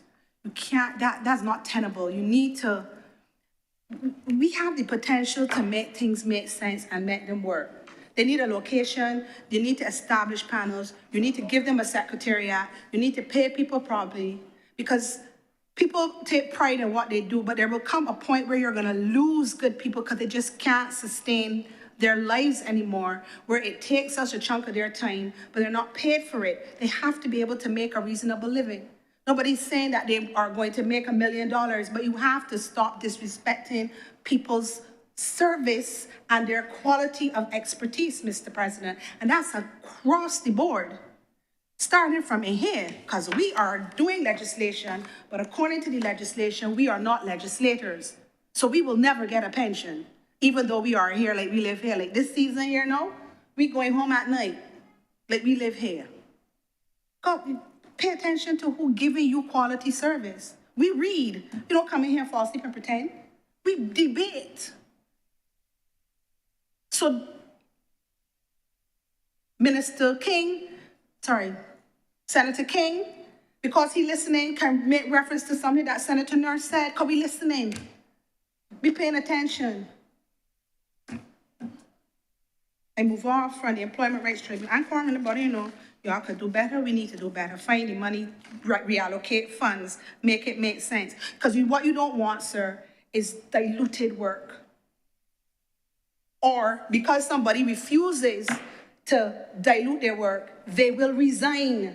I'm asking you, sorry, telling you, you're losing people to resignation because their situation is no longer sustainable. When you find you're spending more time doing decisions for these quasi-tribunals and they're not being paid to make it make sense, you're going to lose them. That's not good. So fix it. I have got something real quick to say. I'm going to look at my friend, Senator Boyce. Please, sir, Mr. President, I asked about it last year. I'm asking again, what are we doing about parking for the disabled? I am currently semi-disabled. I do not park in disabled parking because I do not have a sticker. But I'm tired seeing able-bodied persons parking in disabled spots. We need to deal with it. We need to be locking up people for it. We need to be sending people to court. I offered to do the job. Nobody wants to pay me. I'm done with that. On a serious note, me trying to get out and trying to can't bend me, walk with the walking cane. This is not right. They do not do it overseas. I'm saying it again for the record. It's time. I heard you talking today, Senator Boyce, about all the things that the Ministry of Power, People Empowerment, I'm sorry, I'm not, what name? What did you say? Wait, what? People Empowerment and Elder Affairs. I heard a number, Senator Boyce, Senator Paris, a number of persons said they're doing an excellent job. That is not in dispute. I am not saying that y'all are not saying, but I cannot find anything that is telling me that we are going to be looking at parking for the disabled in the category of the estimates dealing with the disability unit. I don't know if it's somewhere else. A point of elucidation, Mr. President. Okay, While I take the Honorable Senator's point, and I'm happy for her advocacy again this year, I'll take the opportunity to say, having said yesterday, that the policy includes an expansion of the penalty for able-bodied persons or unauthorized persons parking in disabled parking spaces. And that is contained in the policy approved by the Cabinet of Barbados and will definitely be included in the comprehensive piece of legislation that will come to this place soon. Again, I wish to thank the Senator for her impassioned advocacy. Thank you, Senator. May I answer thanks? Can I say thanks to you, sir? Thank you, Senator Boyce. I hear what you're saying, and we've been hearing about the comprehensive legislation because you and I talked about that last year. So I hear you, and I appreciate what you said, and I don't want to minimize it, but it's time to do something about it, or I'm confused. And I don't know if we need to wait for it to be passed, the comprehensive, because we've already put something in place for it to happen. So what the issue is to work out how to enforce it. Because policemen cannot sit in every car park that has a designated space and look for people who, as I said last year, are worthless and indifferent. I said it last year. I'm saying it again because I can't say worthless because it's worse than that. It is highly offensive. Okay, I've said my piece. Before I go, so how much time I have? I don't even want to hear because if you can tell me my time is done, I want to say 2 more things. 5? 5? You have 8 minutes. Oh, what? Sir, yesterday, yeah, was it yesterday? One of my colleagues came in here and talked about legal fees. Seriously? No. What today was? It was yesterday. So this is what I want to say about that. It's real easy for people to talk about lawyers and fees. It's real easy. But you see that same scenario that was presented here, and I'm sorry he's not here. He told me he's going to listen. So good afternoon, Senator Malalu. Let's be clear. Senator Malalu himself said you can be a real estate agent with no qualifications. You go and you pay. I get in there, sweet girl. Sorry, sir. Come here, hotted a little bit. Sweet girl. No responsibility or qualifications. Sometimes what they do, if you're a real estate agent, you get to the house that's locked, you unlock it and go sit on your car while the person who wants to purchase goes and walks through. Nobody tells you anything, nobody points it out. And if you are foolish enough to let a real estate agent point out the landmarks for you and they're not right, it at you. But let there be a problem with the transaction, prepare.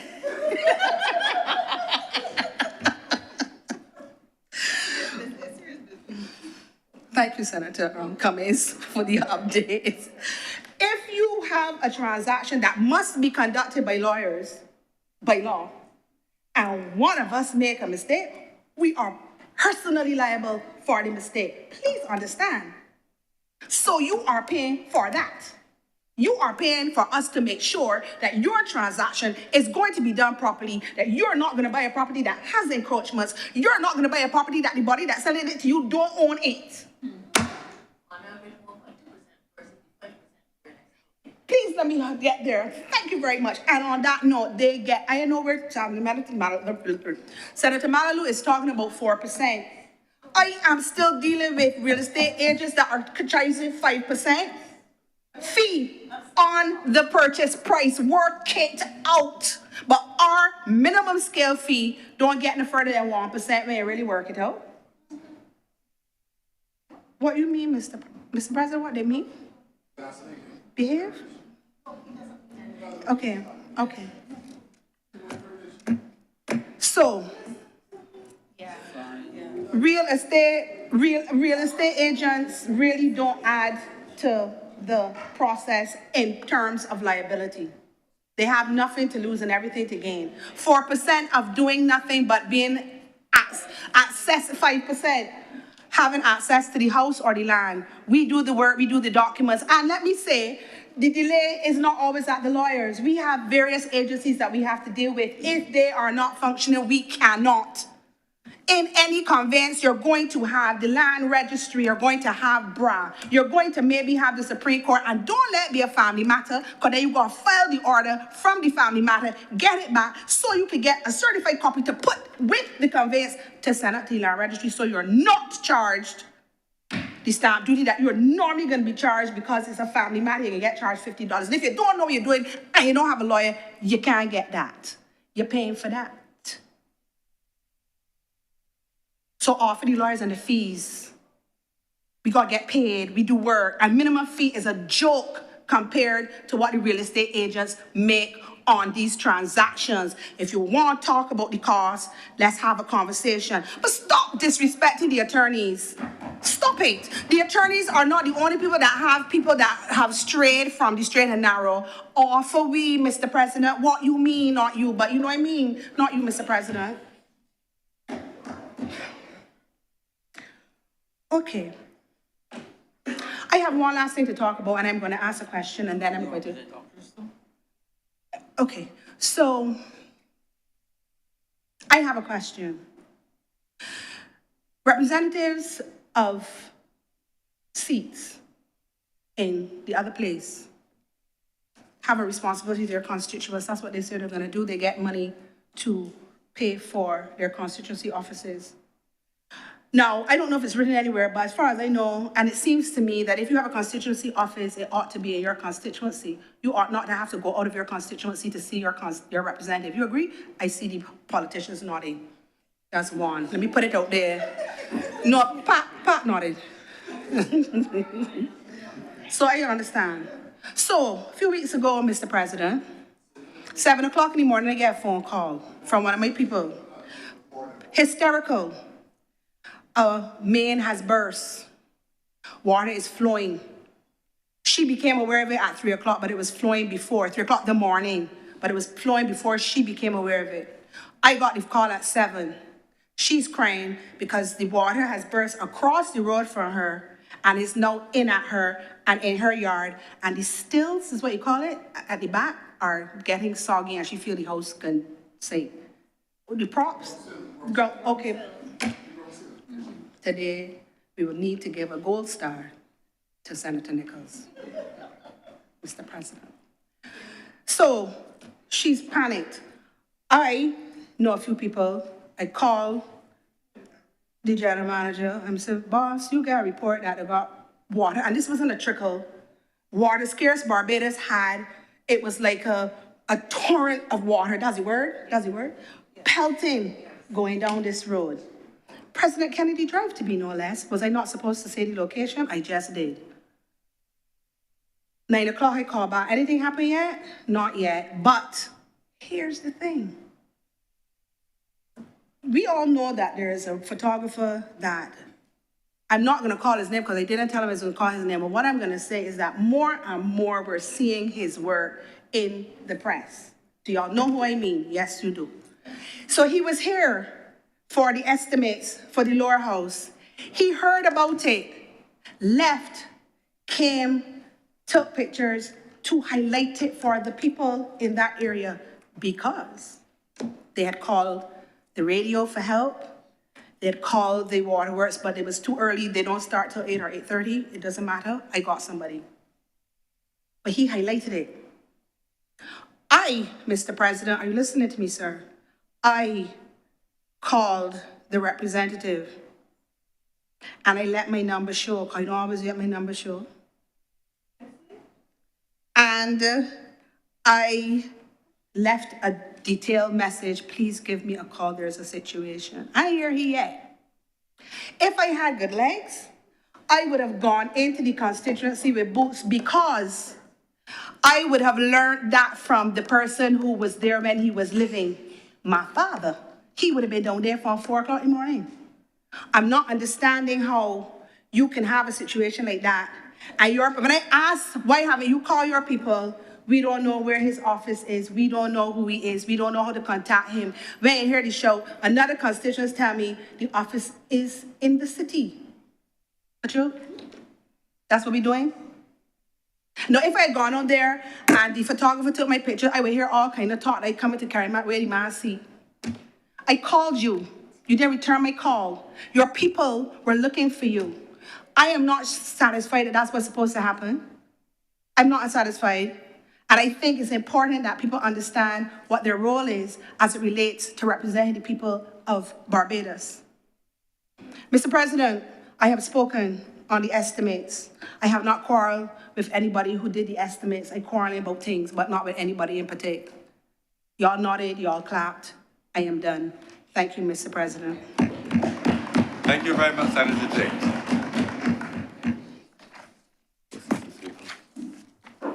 Senator Haynes. Thank you for recognizing me, Mr. President, and thank you for the grace that you extended to me earlier today. As I prepared for today's debate on healthcare, I ended up down the rabbit hole of Barbados's healthcare history. I read, sir, about the establishment of the old General Hospital for the Sick and Poor in 1844, a decade after emancipation. I read, sir, that it took another 100 years before a women's hospital was established for maternity. I read, sir, about the Moyne Report that exposed the underbelly of deprivation and impoverishment that our foreparents had to live through and the impact that that had on their health. I read, sir, about rampant malnutrition. I read, sir, about an infant mortality rate of 400 deaths out of every 1,000 live births, sir. I read that coming out of the Moyne Report, a guy called Henry Douglas Weatherhead suggested reformation of Barbados's health services. I read about Hugh Gordon Cummins, a premier, a Barbados Labour Party man, who, sir, in 1953, established Barbados's first public health clinic in Speightstown. Sir, I read about the fact that that health center saw 9,000 syphilis cases in its first 9 months. That is the state that we were in. 9,000 cases of syphilis were treated at the Speightstown Public Health Clinic in its first 9 months of operation. You may want to state the date for the record. 1953, sir. Fascinating history, honestly. What year was that? 1953. 53. Yeah. Just want to declare for the record. I will say, I probably spent a full day's worth of research just on the history of the health sector because it was really mesmerizing work and some of it wasn't so good. I read, sir, that beyond that in 1955, another clinic was set up at Enmore to service residents of the city. That clinic in its first year saw 72,000 patients. Just to express to you the dire state and the dire need that existed, sir, at that time. 1958, Six Roads saw its first public health clinic.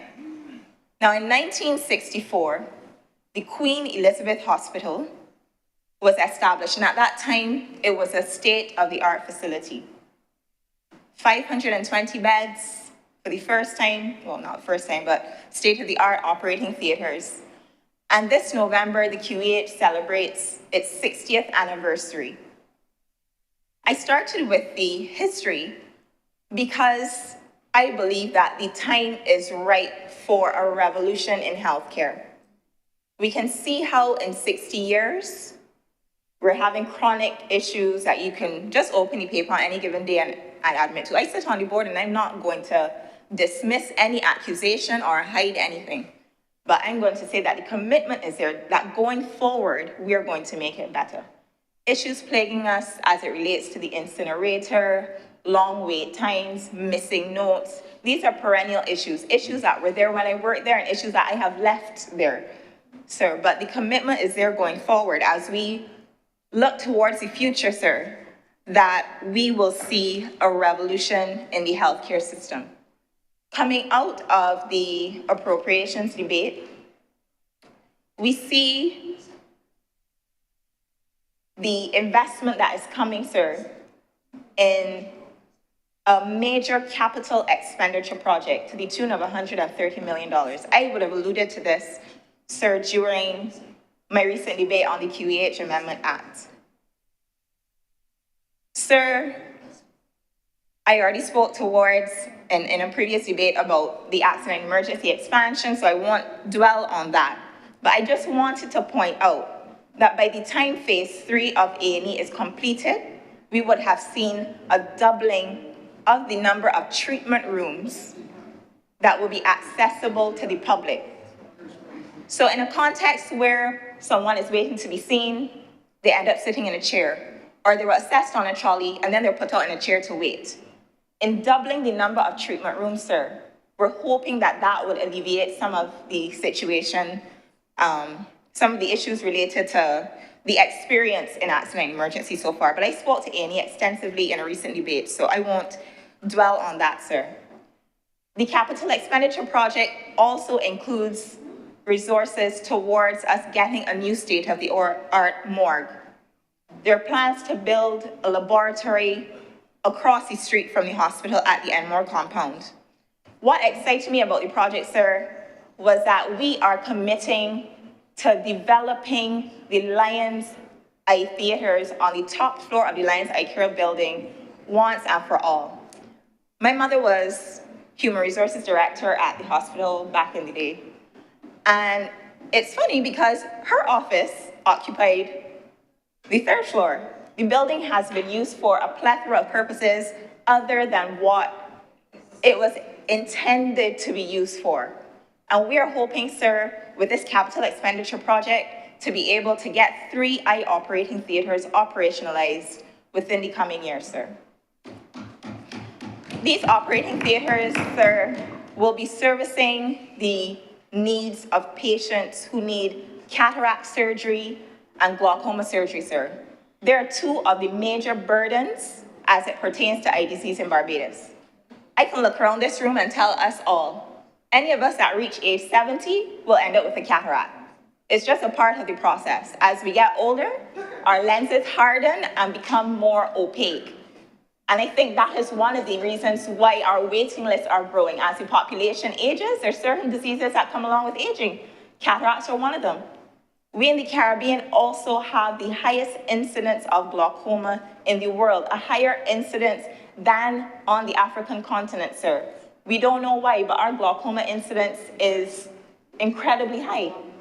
All right, so these theaters are going to be servicing the needs of patients with glaucoma, with cataracts, children with childhood eye diseases, sir, patients with retinal detachments, all of these things. Because right now I can tell you, and I will admit to it up front, the Department of Ophthalmology is committed to doing the work. One of the challenges that we're hamstrung by, we have 1 small operating theater and the air conditioner is not even working properly.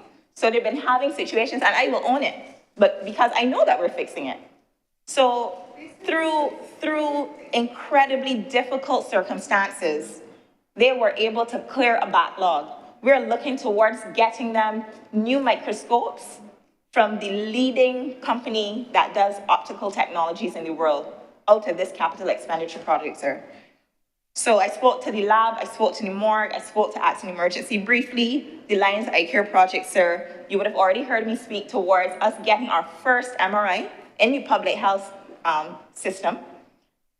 A&E having its own dedicated 128 slice CT, in addition to the 128 slice CT we have upstairs, and these CTs are the only ones of their kind on the island. They are the state-of-the-art CT scans that can do complex scans and give us a lot more detail than we would have had before. And there would have been extensive debate in the public domain about the procurement of a linear accelerator. I just want to touch on this briefly because it matters to cancer patients. We have a situation more recently where we've been able to recruit a new radiation oncologist. Any radiation oncologist that has trained in the last 20 years will tell you that they refuse to use cobalt technology because of the collateral damage that it can cause to unintended tissues. You want something with a bit more precision, something that's targeted. You don't want a case where you're trying to radiate breast tissue and you end up radiating lung, because then the patient's going to end up with another issue, sir. All of this is patient-centered. So we're making the investment, and you're hearing the number value, but I just want to connect it to the fact that at the end of the day, this is something that's going to improve patient outcomes. This is people-centered policy. The investment is centered around people. So I want to segue to talk about the impact of non-communicable diseases. What we know right now is that roughly $64 million annually of expenditure goes into paying for NCD-related health issues. We also know that there are indirect losses related to NCDs as it pertains to lost workforce participation, lack of productivity, sick days. So the direct expenditure related to managing NCDs is $64 million. It's another $145 million in losses in relation to NCDs, sir. And that is why NCDs are so hot button, is why everybody's talking about it, because we have a problem. We need to get on top of it. Sir, in addition to the efforts being made by civil society organizations like the Heart and Stroke Foundation, Healthy Caribbean Coalition, they're doing lots of work as it pertains to health literacy, helping people to understand about reading labels. More recently, they've had a very active, they were instrumental in the sugar sweetened beverage tax as a deterrent to people drinking sodas and soft drinks, which contribute to NCDs. Sir, more recently, we've heard that the Ministry of Health and Wellness has committed to seeing the elimination of partially hydrogenated oils and trans fats from the Barbadian landscape by December 2025. And that is a mouthful, but I'm gonna break it down for you. Partially hydrogenated oils are basically oils where they're treated through a process of adding hydrogen in order to improve shelf life, in order to improve the flavor and all of this stuff. So basically your shortenings, margarines, all the things that you will find in your cakes and breads and snacks. In 2015, sir, the Food and Drug Administration of the United States indicated that, and I didn't want to get it wrong, so please permit me to read. These partially hydrogenated oils were deemed, quote, generally not safe for human consumption, end quote. That was in 2015. The United States subsequently put something in force where between 2018 and 2021, all manufacturers had to basically phase it out. And something crossed my mind because I am a bit of a snacker in between, I'll admit to it. But I honestly, I'll own it. But just here to say, have you ever seen for export only on a package? Yes. Yeah. Chips. Yeah. Yes. The chips and the treats that we like, typically this is the culprit. And if it's not good enough for that population, it shouldn't be good enough for ours. That's what I will say. The American Heart Association has shown us through their data that the consumption of partially hydrogenated oils and trans fats results in an increase in your LDL, low density lipoprotein, or bad cholesterol, and a decrease in your good cholesterol, which is high density lipoprotein. So the ratio just goes completely off. What this does is that it increases your risk for heart attack, increases your risk of stroke, and also increases what we call insulin resistance.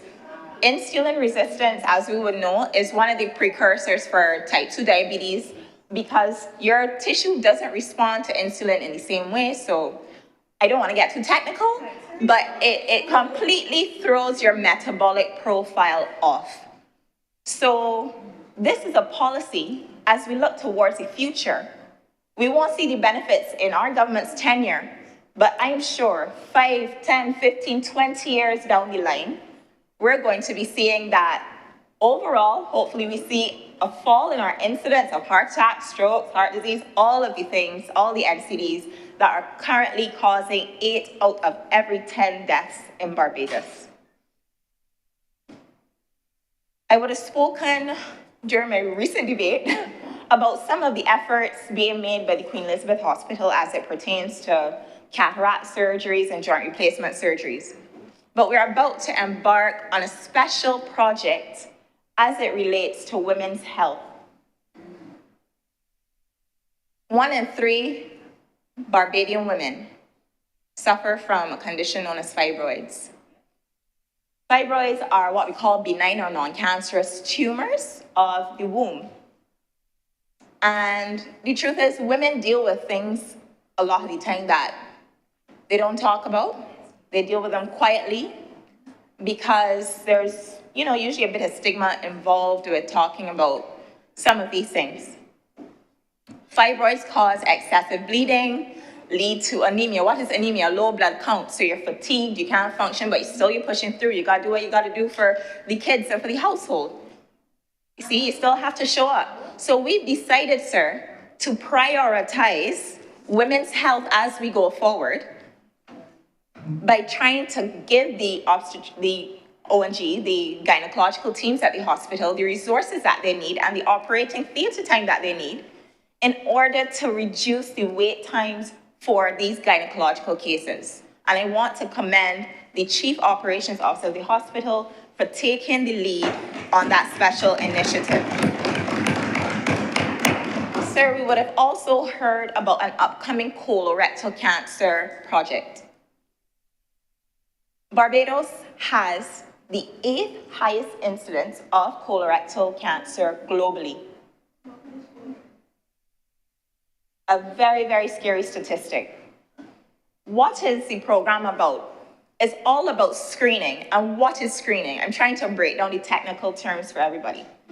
Screening basically means we're not waiting till you show up with blocked bowel where you can't pass anything, or if you're experiencing bleeding or any of the later stage complications of cancer. What we're saying is, from about X age, based on whatever the recommended guidelines are, we're going to recommend that you come in and have a special test done where we can try to detect the presence of polyps or cancer, right? So all of these, as we look forward, I can see these things really revolutionizing healthcare as we go forward. The estimates of expenditure as it relates to health, sir, I found very, very exciting. I want to segue a bit into the primary care system, having already spoken about the hospital. In order for the QEH to be able to perform as well as we wish it to, we need to make sure that we have a more collaborative and cohesive plan as it pertains to the wider healthcare sector, both private and public. What I was excited to see, sir, was that there are plans in the pipeline to renovate 7 polyclinics and that there will be 2 new polyclinics built, sir. More recently, the Ministry of Health and Wellness has introduced a mobile clinic. So they're actually retrofitted vehicles, sir, with a nurse-led, and I love that we're giving nurses the autonomy to lead because they do it every day. A nurse-led mobile clinic, sir, meeting people where they are in their communities. So the boys on the block, the shut-ins, the postnatal mothers, the kinds of people that can't typically or will not typically seek health services, sir, we're meeting them where they are. They're doing screening, sir, for non-communicable diseases. They're doing pap smear, sir, cervical cancer screening. Sir, they're also doing immunizations. And I'm going to stick a pin on immunizations because even pre-pandemic, we've seen a fall off in the uptake, sir, of immunizations. Basically, vaccine preventable diseases, people aren't taking the vaccines as much. And that was something happening before COVID. I believe COVID accelerated it and exacerbated it, sir. I looked at our immunization statistics, sir, from about a decade ago. And our immunization coverage was over 95%. Sir, by about 2021, we bottomed out at 83%. Now, I want you to consider that a condition like measles, the WHO recommends that nationally in a population, you need to have roughly 95% vaccine coverage in order for even the unimmunized members of the population to have some level of protection. So we've fallen below that threshold. I want to take a moment to remind anyone listening, whether in the chamber or outside of the chamber, conditions like measles cause deadly complications, including encephalitis, which is inflammation of the brain. More recently, we would have seen the last man living with an iron lung who had complications from polio that he developed 60 plus years ago, only passed away about 2 weeks ago, an iron lung, because of respiratory failure that he developed because he had polio in childhood. These conditions are not to be played with. But I will say, the data is now showing a gradual uptick. So we bellied out at about 83%. Right now we're just about 87%. And the Ministry of Health and Wellness, led by the Honorable Minister who's seated, is taking the lead, sir, through things like this mobile clinic, meeting people where they are in the community, sir. I will also like to add that the polyclinics across the island during the month of March have had special Saturday clinics, special Saturday child health clinics. You know what the idea was? No excuses. You say you're working Monday to Friday, we open on a Saturday. Bring the children and come. So it's these kind of innovative approaches, doing things differently, that I really, really appreciated, sir, when I read the approach, the Health Ministry's report. Sir, my final point on health, I just wanted to touch briefly on mental health.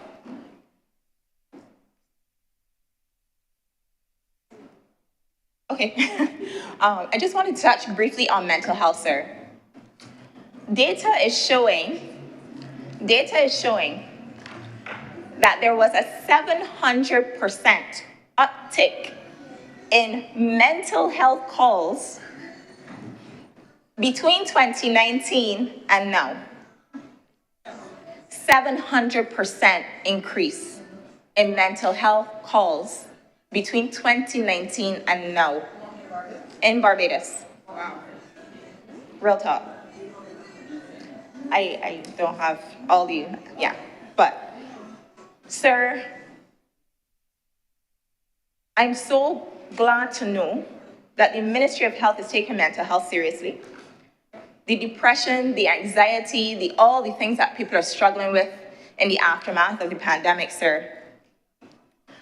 They set up a hotline with a short code, and I'm going to share the short code with the audience. I'm going to share the short code with the audience. You can dial 988. 988 is a short code if you're having a mental health crisis or if someone that you know is having a mental health crisis. The operators on that line, sir, they're available 7 days a week.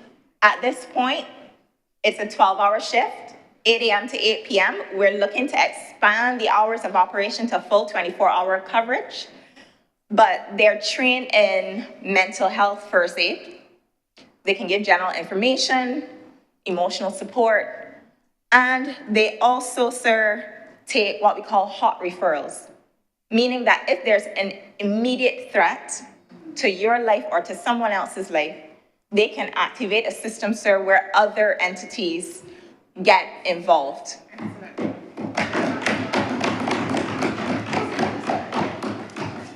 So the Ministry of Health, sir, they're also fleshing out a national mental health policy. And at the appropriate time, I look forward to seeing that and speaking on it should it come through this House. Sir, I want to segue to speak with my remaining time about agriculture. My first point would just be a very brief response to my honorable colleague across the floor.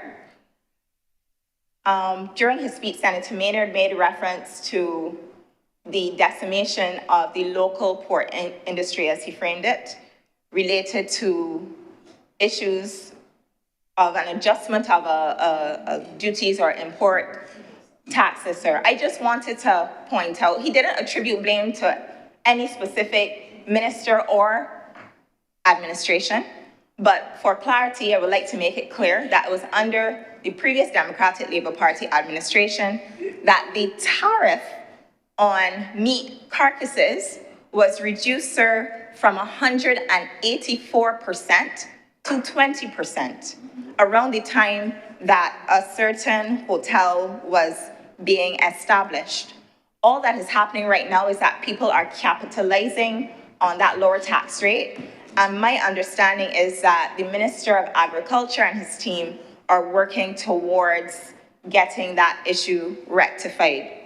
I also wanted to take this opportunity, sir, to highlight that during the 5-year period between 2018 and 2023, as it compares with the 5-year period between 2012 and 2017, sir, that our agricultural outputs of meat production increased by 497,000 kilos.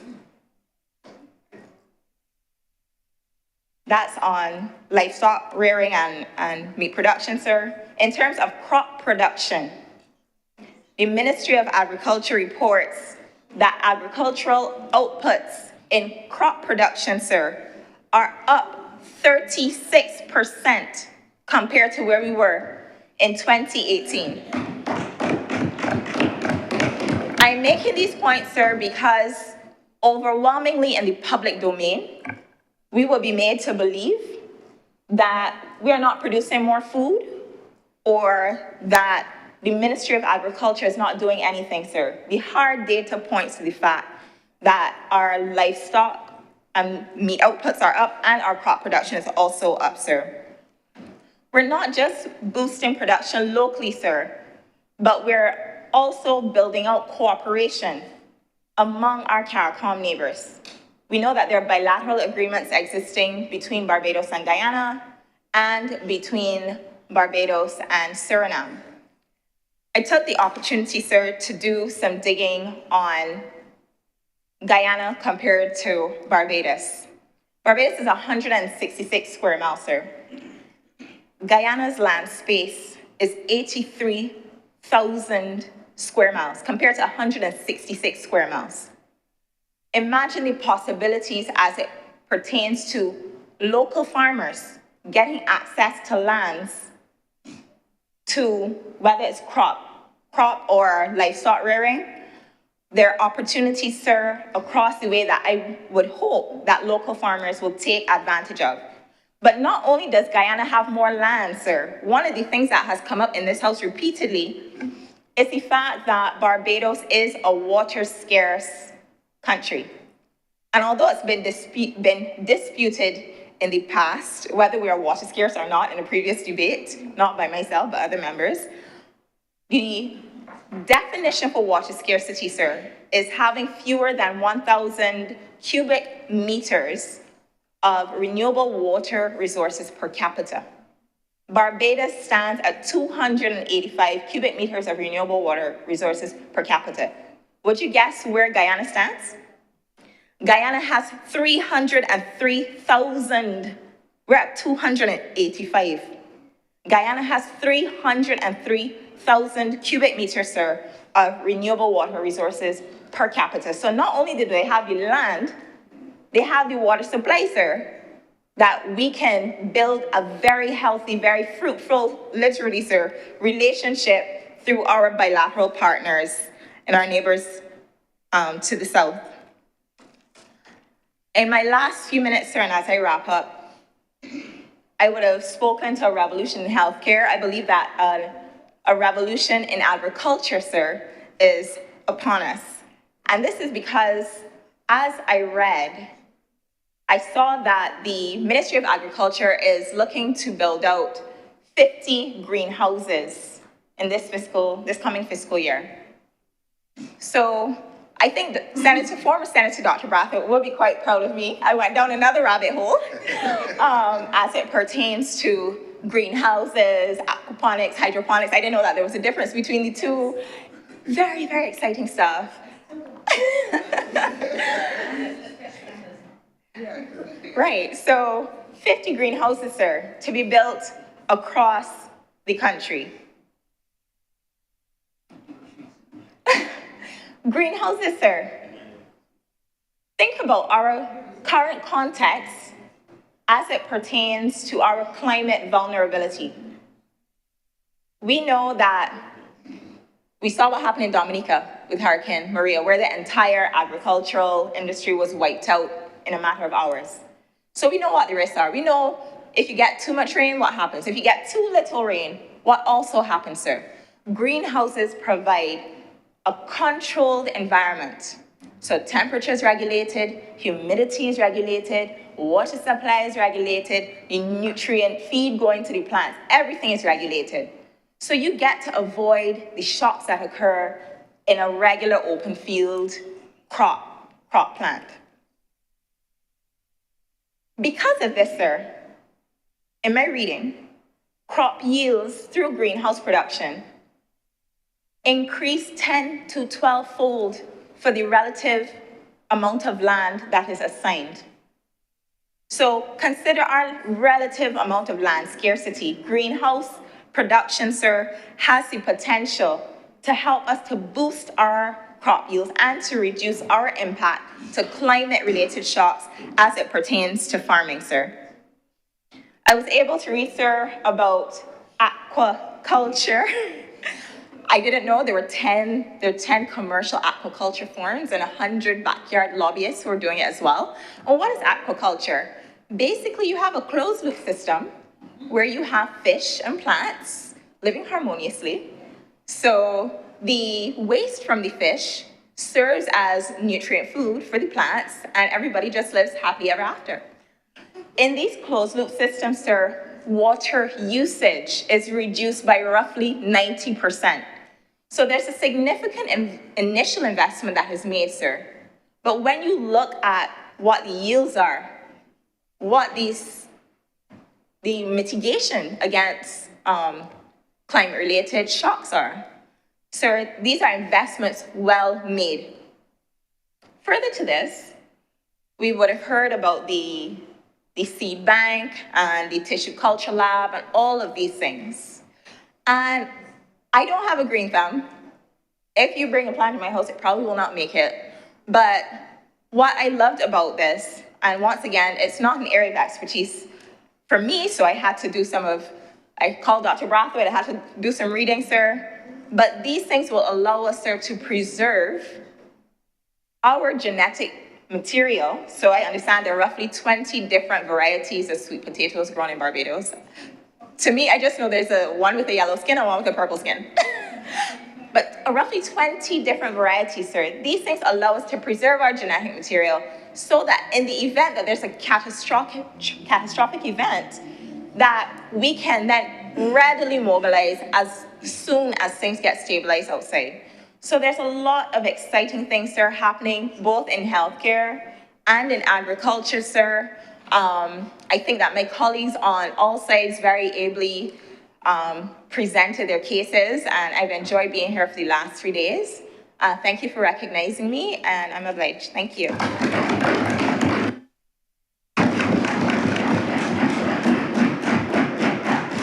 Thank you, Senator Dr. Hay.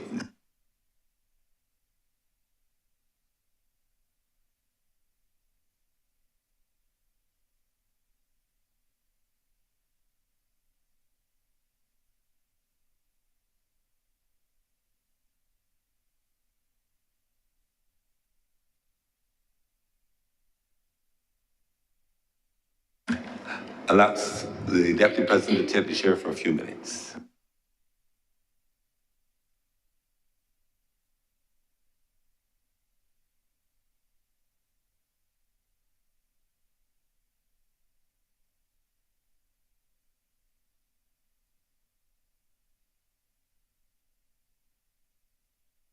Senator Cummins, please wrap up.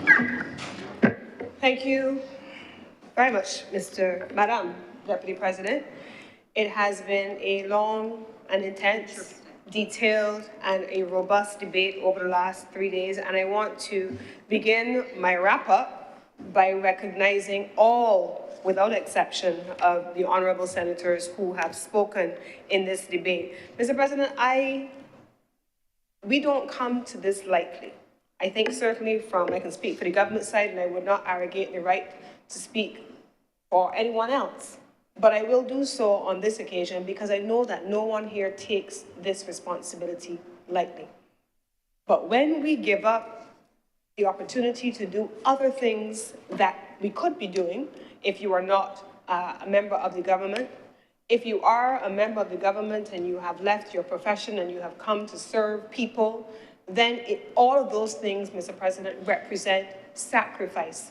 And I believe that that sacrifice is meant to redound to the benefit of people, the people of Barbados. And that, Mr. President, is why we are all here. And while our jesting and our jostling and our cut and thrust, that's very much par for the course politically, at the end of the day, what we were here for the last 3 days, certainly on behalf of the government of Barbados to do, was to present, to debate solutions that improve the lives of people. In my wrap-up, Mr. President, my role is fairly simple, yet complex, I suppose. It is to cover any of the questions that have been raised from the floor by my honourable colleagues that have not already been answered by those who have spoken on the government side. And so I will use my time to do so starting now, Mr. President. First,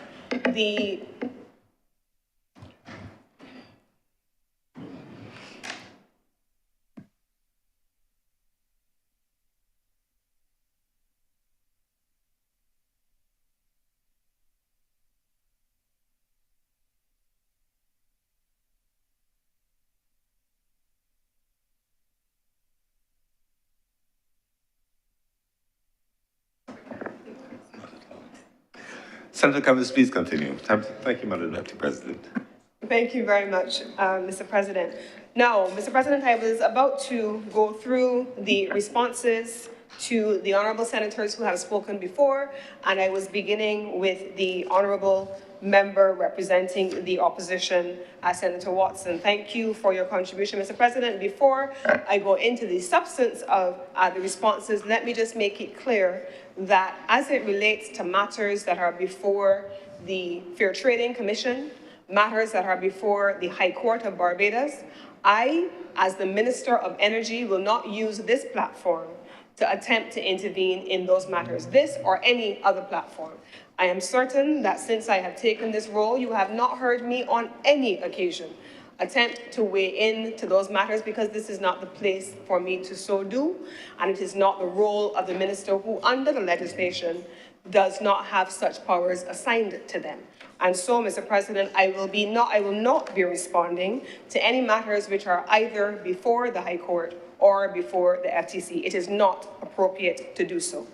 So, Mr. President, I will, however, speak on the broader policy issues which occupy the government's attention. I'm going to go through them fairly systematically from all of the other honourable members who have spoken. Mr. President, first and foremost, the honourable member representing the opposition Democratic Labour Party and other honourable senators raised the question of the deficit. How is this government proposing to close the deficit? There was a question as to whether or not we were going to be introducing new taxes. There is a question, Mr. President, that was raised on what was going to happen with personal taxes, what was going to be happening with other kinds of taxes, whether there would be some adjustment in corporation taxes. Mr. President, I will respond to that in this way. There are 3 measures by which a government can use to close the deficit. They can borrow, Government has indicated from foreign debt servicing. They have indicated from local debt financing. But there's also one measure that we have not mentioned, Mr. President. If you were to go through the government's estimates of expenditure year on year on year on year, you will always see that there is an adjustment that comes in at the end of every single financial year. The government makes determinations if they have raised enough from revenue to meet their expenditure needs, and if not, there is a curbing of expenditure in order to ensure that the deficit is met. This is a well-established practice by the government, and I believe that historically and even in the current financial year, you will see and have seen that this government has come back to this Parliament every year to attempt to ensure that there is a reconciliation between our revenue and our expenditure, estimated versus actuals. Captured also in our estimates of expenditure in the purple book, as Senator Kevin Boyce likes to call it, he referred to it as that earlier. You will also see the estimated expenditure, and you will see the actual expenditure, Mr. President. And so I would not want there to be any misrepresentation in the public space that the only measures by which a government or this government can close the deficit or ensure that you reduce spending in order to match that which you raise in revenue is by increasing taxes. Now, on the question of corporation tax, in November last year, the Prime Minister gave a ministerial statement. The Prime Minister gave a ministerial statement in which she spoke about the globe rules of the OECD. She spoke at that time about Pillar 1 and Pillar 2, what needed to be done. She spoke about Barbados moving from a low tax or a nominal tax jurisdiction. She spoke at the time about the 9% corporation tax rate, and then what was now being proposed effective January 2025 to be able to ensure that Barbados under the Pillar 2 requirements, and I say this because, Mr. President, the ministry with responsibility for business, my ministry, the International Business Unit, the Barbados Revenue Authority, the ministry with responsibility for finance, the minister with responsibility for finance, and I have already credited our consulting team led by the former head of the tax of the OECD, Mr. Pascal Saint-Amand, who has spoken on these matters here in Barbados and has engaged with the sector, whether it has been at the level of the Barbados International Business Association, Barbados Bankers Association, and all of the entities that fit the threshold. And what is the threshold? There was a comment made, Mr. President, over the course of the last day, I think it was yesterday. Will there be a pass-through from the amendments to the corporation tax regime to domestic consumers? Mr. President, the majority of the companies that fit within the threshold and fall within scope, $750 million annually per year, are not those which are domestic companies that have any relationship with the consumer in the same way. The threshold is extremely high, and therefore, Mr. President, there is no correlation between what is being done there at that level and what is being done for the consumer. The two things are very separate, Mr. President. But what I will say is this. You also heard earlier today about the question of small businesses and what was being done with regard to small businesses. Mr. President, you heard in the Prime Minister's statement a change in the regime that would have allowed small businesses as well to be captured at 5.5%. That was also covered in the ministerial statement so that it is lower, and you would have seen, Mr. President, that that was implemented, and we continue to have the reference being made to the changes in the corporation tax, both in November in the ministerial statement and last week in the other place in the budgetary statement, Mr. President. Now, the adjustment we spoke about earlier, there is a global move afoot. Some countries have already moved. I believe Senator Chantal Monroe Knight said, we live in a world by ourselves. We don't make the rules on our own, Mr. President. And so some countries have already indicated what they intend to do. The UAE has already indicated what they intend to do.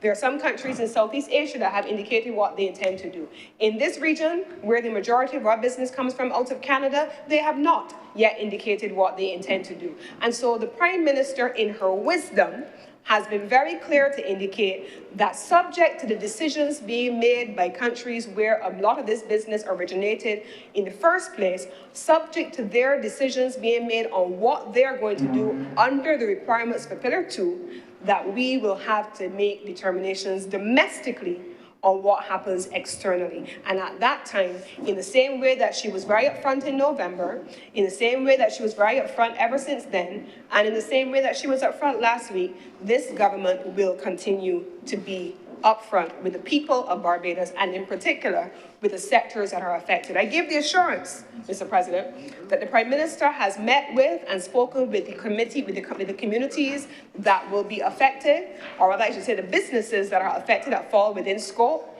She has met with them in the UK, she's met with them in Canada, she's met with the major entities that fall within scope. If you have not been met with, chances are you are not within the scope of the new corporation tax regime.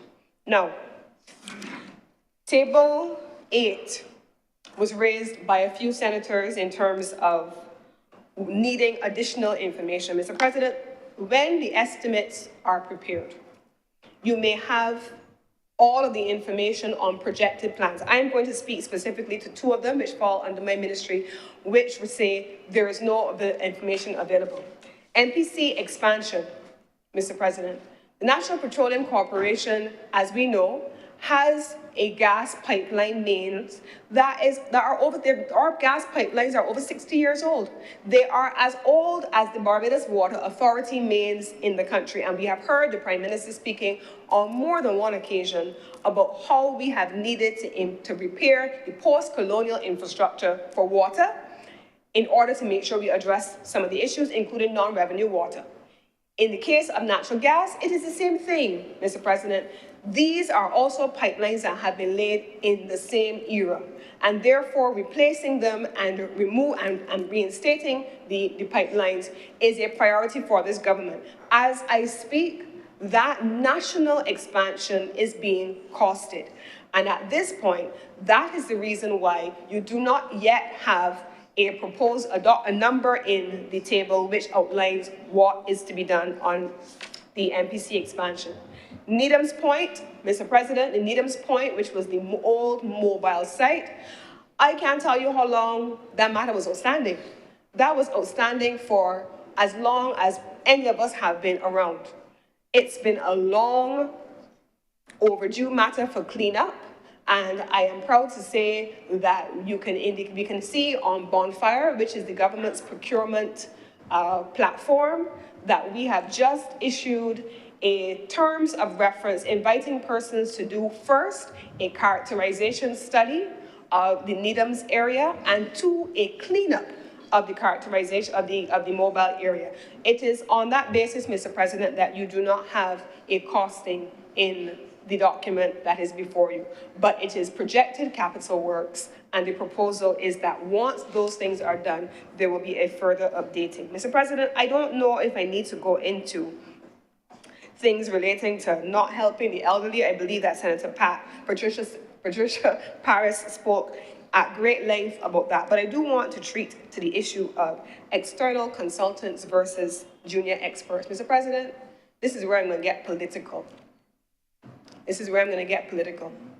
I am proud to be a member of a Barbados Labour Party that has practiced for as long as I have known it, something called and widely ridiculed the politics of inclusion.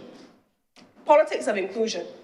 This Barbados Labour Party is not the other side that brings people only for the purpose of their alignment with a political party. This political party that I belong to has hired persons on the basis of their skills, their competencies, their exposure, their experience, and their ability to deliver. The fact that they wear the colors of the Democratic Labour Party and will tribalistically follow Democratic Labour Party dogma is not the Barbados Labour Party way. This Labour Party, for consultants, for experts, even for board members, is not the party, Mr. President, that Senator King could speak of, that he could get work because the other and his dog left him the last to leave him because it was a Democratic Labour Party government. There are persons who sit in this chamber who could tell you that when the government changed, they could not get work because they were a Barbados Labour Party member and it was a Democratic Labour Party in power. There are artists, even as we talk about the orange economy and the creative economy and what we want to do for artists, Mr. President, there are artists in this country who would say today that they could not get work because when they went to go to agencies like Invest Barbados and others on trade missions, they would be told, who's your manager? And from the time they are told who their manager is, they cannot get on a trade mission. It is a fact. In this country, we don't live so. If you look among those who we have hired as consultants, junior, senior, in between, any other kind of consultant or board member, any kind of professional, they come from all different kinds of political persuasions. We don't care. As long as you are a Barbadian, this government has hired you.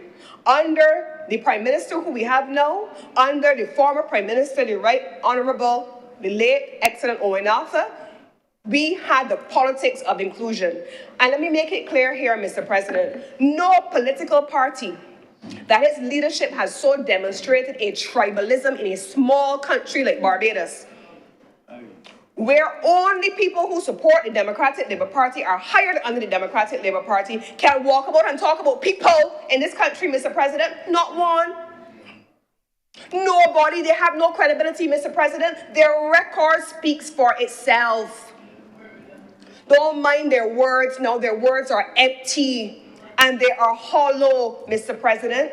There are people who are reluctant to serve in government because they don't want to be perceived to be aligned with a given political party. There are people who don't want to work in government because of the tribalism that has been practiced in the main by the Democratic Labour Party, Mr. President. There are people who refuse to apply for jobs because if they get the job under this government, they are guaranteed that the minute that the Dems get in office, they will get fired. And that is the practice and the history long overdue of the Democratic Labour Party, Mr. President. So I have no time for those who talk about junior consultants, senior consultants, overseas consultants. We have a history and a proud one at that. I am unbothered by the asides because they who speak do not speak for me, Mr. President. I will speak and I will claim my time. They can speak to those who want to be able to believe the hype. But we know the reality, Mr. President, and when this Barbados Labour Party walks the length and the breadth of this country and hears from people, they don't only talk to some, they talk to all, Mr. President. So let us be clear. We have prioritized as a government and as a party, historically and currently, skills, capacity, and the Prime Minister always says to us, what is fit for purpose is what I care about. Many times we go and we have board appointments to make. Senator Walker, Senator Monroe Knight, we have all experienced it, and now Senator Blackman, where the only consideration that the Prime Minister wants to hear is, are they fit for purpose? There are some agencies in this country, Mr. President, and the Prime Minister will tell you straight, this is a technical role. Whoever fits, I want them. It doesn't matter. That's not the Democratic Labour Party way, though. That's the Barbados Labour Party way. And as long as we are the government, long may it be so. Long may it be so. Barbados is too small for that level of tribalism, Mr. President. But I will pause there and I will move on. On the education sector, Mr. President, a lot has been said. There are a couple of things, however, that I want to go into for the record, because I don't deal in alternative facts. I could deal in facts that can be carried in mainstream media and not only on YouTube channels. Mr. President, on the education sector, in many instances, we have had the accusation leveled, and fairly so, that there have been any number of challenges with school plans every year when schools are opening. That is a reality. I have before me, Mr. President, the record from 2008 to 2024-2025 of how much was spent on school maintenance from the nursery, from primary, and to secondary, Mr. President. Let they who want to speak not speak from the hip. Let them not speak from the hip, Mr. President. No. In 2008, Mr. President, in the approved estimates, because it's the estimates debate, we had $2,234,000 approved. It was revised upwards to $3.8 million. By 2018, Mr. President, that number was at $3.6 million. Mr. President, this government, Mr. President, that would wish us to believe that the Minister of Education should resign, this government that would have us to believe that the Ministry of Education is not maintaining school plans, between 2010 and 2014, 2015, every year, $2.5 million, $2.6 million, and $3.1 million, and then $2.4 million respectively in those years that I have just referred to. From 2018, Mr. President, this government spent $4.9 million in maintenance of nursery and primary. In 2019, $5.03 million. In 2021, Mr. President, $8.47 million. In 2023, $4.513 million. And in 2023-24, $4.45 million. This Barbados Labour Party has spent more on school maintenance than the government that came before it that would wish now to speak about school maintenance, Mr. President. But I don't want to stop there. I want to go into also, Mr. President, the secondary schools. The secondary schools also have data, Mr. President. The secondary school has data. And equally, Mr. President. Honourable members, the senator's next to me and I can't hear her. Let me hear the honourable senator who's wrapping up, please. Mr. President, in 2012, which is the earliest year for which I have data available, Mr. President, my side, $2.1 million. $2.1 million. In 2013, $2.4 million, Mr. President. Come to 2018, 2019, $4.2 million, and almost a doubling. Then when we had 2019, 2020, $4.3 million, Mr. President, and the numbers continue to rise. These monies, for clarification, and the question was asked earlier by our colleague, Senator Nurse, specifically about whether or not they are assigned to the schools. Honourable senators, please. I'm trying to hear Senator Cummins. Thank you very much, Mr. President, but I'm okay. Mr. President, those who want to hear will hear. Senator Nurse. Senator Nurse, in this instance, is who I'm speaking to. He has the grace that I am so used to in this honorable chamber. Mr. President, no. Mr. President, the monies that I just referred to are allocated to the schools, boards, which is the question which you asked, the boards of management of each of the schools. They have the monies allocated to them and they take direct responsibility. It is voted for as a block. You will see it in these estimates by the Ministry of Education and then referred to the schools, boards of management, who then take responsibility for managing the maintenance. So this is secondary schools. It is managed centrally for nursery and primary schools, however. And so I just wanted to be in a position to answer that question for you, Senator Nurse, in terms of how it was provided. But I let the record show, Mr. President, that the maintenance of school plants has seen greater funds allocated to it because the plants were neglected for so long, Mr. President. When in the tourism sector, 2020 and 2021, the hotel plants were shut down, or were meant to be shut down. This is the reason why we introduced the BEST program, Mr. President, to avoid having to close and not maintain properties as a result of a shutdown. Because when you leave something unmaintained for a long time, then the maintenance costs are higher. This is the reason, Mr. President, why we are seeing increased costs being allocated in these estimates of expenditure for maintenance. I believe also, Mr. President, for the record, that last year, you saw at the end of the financial year, there was an adjustment, and the Prime Minister did come back to the other place to give a further adjustment of an additional $11 million to be assigned to renovate 7 schools at the time, and that was just debated in the other place. Now, Mr. President, on the broader question of education reform, should the government give more time? Who are the real stakeholders? I believe that Senator Reverend Morris spoke to some extent about many of these things, and I want to just cover a few things. Mr. President, the government of Barbados was very clear, and I stand here as a member of a cabinet that was told very early up, this is not about us. All of us have children, nieces, cousins, nephews, friends, children who have gone through the system. I have a daughter who has gone through the system. And in fact, she's 24 years old now. I still vividly remember what it was like to have her in secondary school in Barbados. And I had a perspective on the basis of what my experience in a secondary school was as a parent. But the Prime Minister of this country was very clear. This is not our decision to make. Let the stakeholders give their feedback up front. Engage with them, hear what they have to say. And so I can wholeheartedly endorse from a first-hand perspective what Senator Reverend Morris has said about initially engaging first without anything being scripted or imposed on the sector as it relates to education sector reform.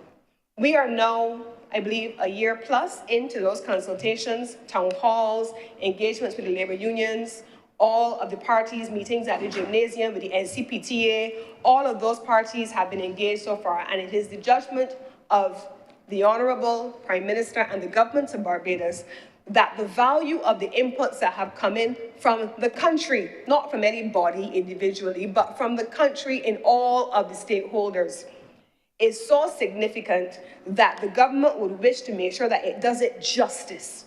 And it would wish to ensure that something that is so important is done fully, it is done comprehensively, and it is done in a way that does justice to the people who have taken their time and have given their feedback. Mr. President, this is not the first time we have had an opportunity to do education sector reform, you know. This is not the first proposal on education sector reform. No government has had, one of my colleagues call it the intestinal fortitude, some may call it the testicular fortitude, whatever kind of fortitude it is, no government has had the guts to tackle the important issue of education sector reform in this country in a comprehensive manner. Senator Reverend Rogers spoke about the common entrance exam. This is only about the common entrance exam, and he has acknowledged that in his contribution. It is a part of it, but it is not the entire thing. Senator Reverend Rogers raised the question of curriculum reform, curricular reform. That is a part of it. How do people learn? How do people learn differently? What streams can we put people into on the basis of skills? I am one of those people who don't believe, Mr. President, and I've never been apologetic about it, that more time and holding you until later means that second-class education is your choice. I've never been that person who believes that. I have always been that person who has made it very clear, I am in the academic stream. This system, as it is currently structured, favors me. It favors me.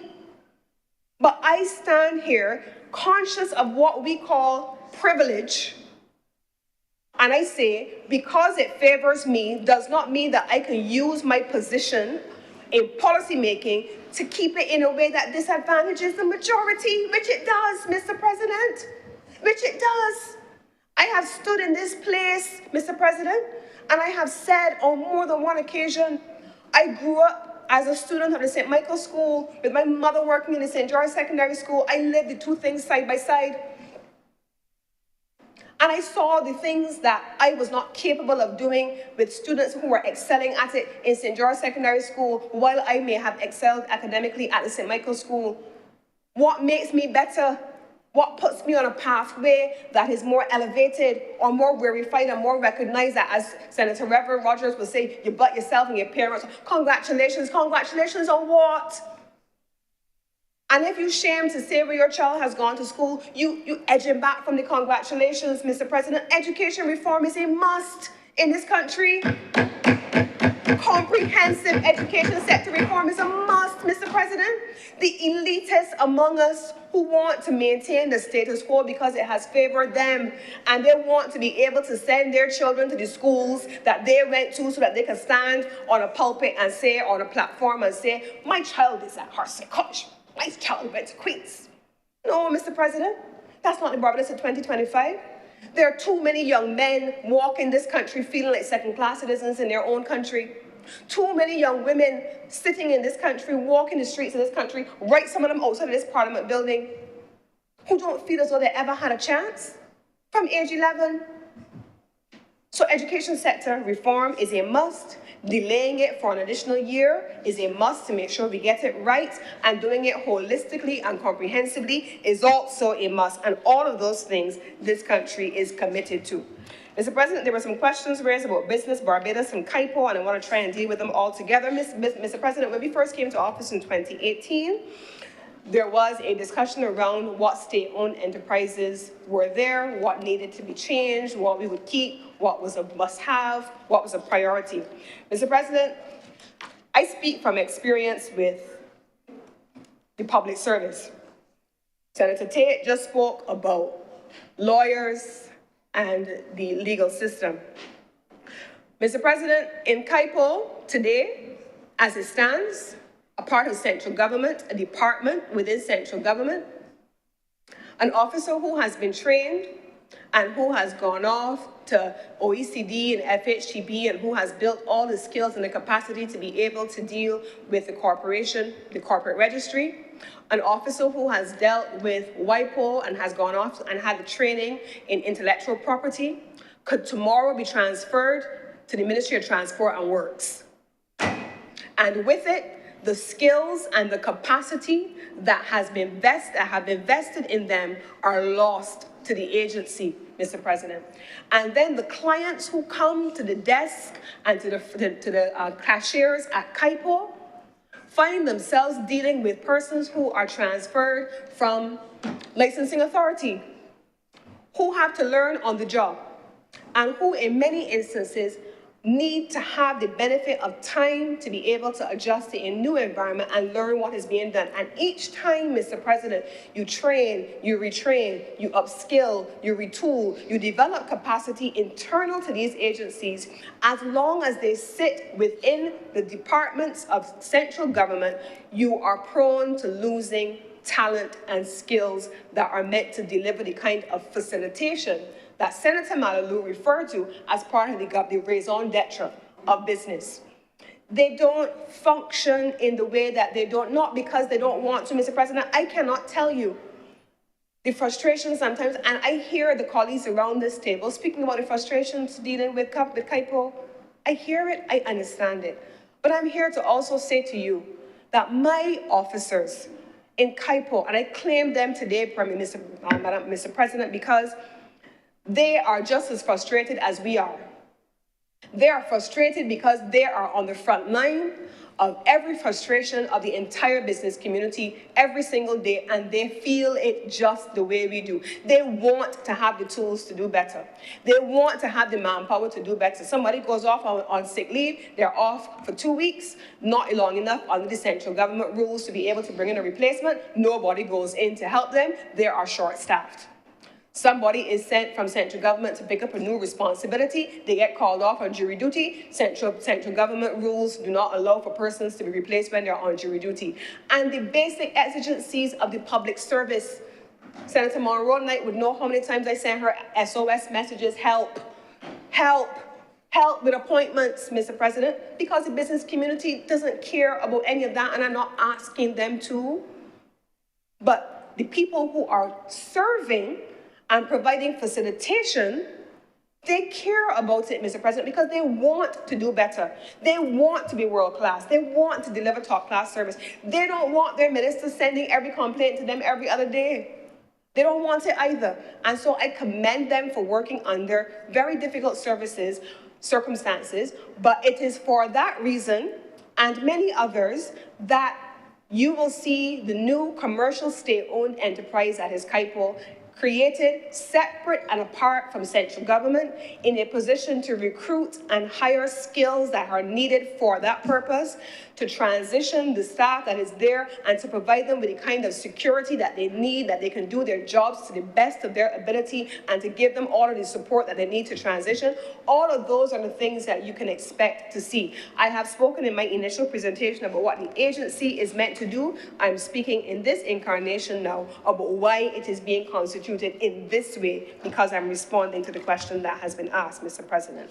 Now, as I move on, trying to be very quickly, but trying to do so very quickly. Now, on the question of the data center and its establishment, it will consume a ton of electricity. This is entirely true, Mr. President. We know this. We know this because the Ministry of Innovation, Science and Technology and the government overall have established that that is very much a fact.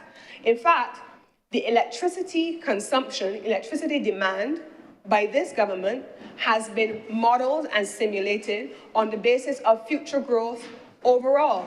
We as a government can tell you that we have assessed all of the public sector investment projects, the PSIP, all the private sector investment projects, all of the residential projects that are meant to unfold, and the inclusion of the data center, yes, for the purpose of assessing what the future demand will be for services, whether they be electricity services, water, natural gas, all of those things have been simulated, Mr. President. And so we are planning, as I said in my opening, and as I believe that some of my colleagues mentioned as well, for today, and we're planning for tomorrow.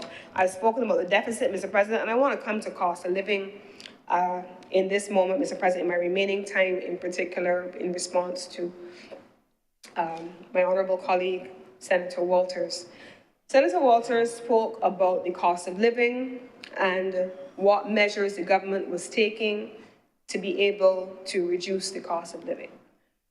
Mr. President, my ministry is responsible for creating and monitoring prices, I should say. On a monthly basis, we produce what we call a report on the basic basket of goods that constituted the compact. The compact was introduced in July of 2022, and it ended last year. And the private sector indicated that they were not coming back in, late last year. Mr. President, there are 47 commodities that are in this basket of goods. Now, Mr. President, I believe one of my colleagues in this honorable chamber talked about champagne taste and Bobby pockets. I want to say, yes, one of our honorable, and it wasn't on this side either, one of our honorable colleagues talked about it.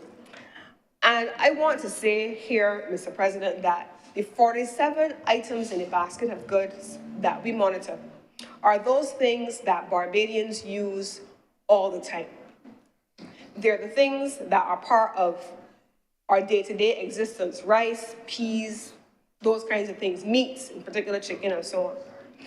Sardines, yes, high protein, eggs, cornflakes, and so on, toilet tissue. Our assessment, Mr. President, has been that despite the end of the compact period, prices have continued to hover at or around the compact pricing. This is notwithstanding the fact, Mr. President, and we're not pulling from our hips either. Mr. President, this is notwithstanding the fact that we did an assessment, because I like numbers. I want to understand the data. I want to understand what I'm actually dealing with. So while the prices compact initially, before I joined the ministry, focused on the markups of prices, Mr. President, I wanted to go behind there. And I started the process of looking at the analysis of first costs. I called in myself with my team, the distributors and the wholesalers and the importers, to get a sense of what your first costs were. We did an analysis with the Bridgetown Port and others of the logistics and the shipping costs by route and by market. We then looked at the landed costs, Mr. President. We then looked at what the port charges were, and then we looked at what the retail prices were, and then the markups. So we did a full analysis of the entire supply chain in order to make an assessment. And despite the increases that we saw globally in some instances, what we saw was that in some cases, the prices either held constant, or in other instances, the prices increased slightly. But that is not to say, Mr. President, and I'm not going to minimize it here, my colleagues have not done so.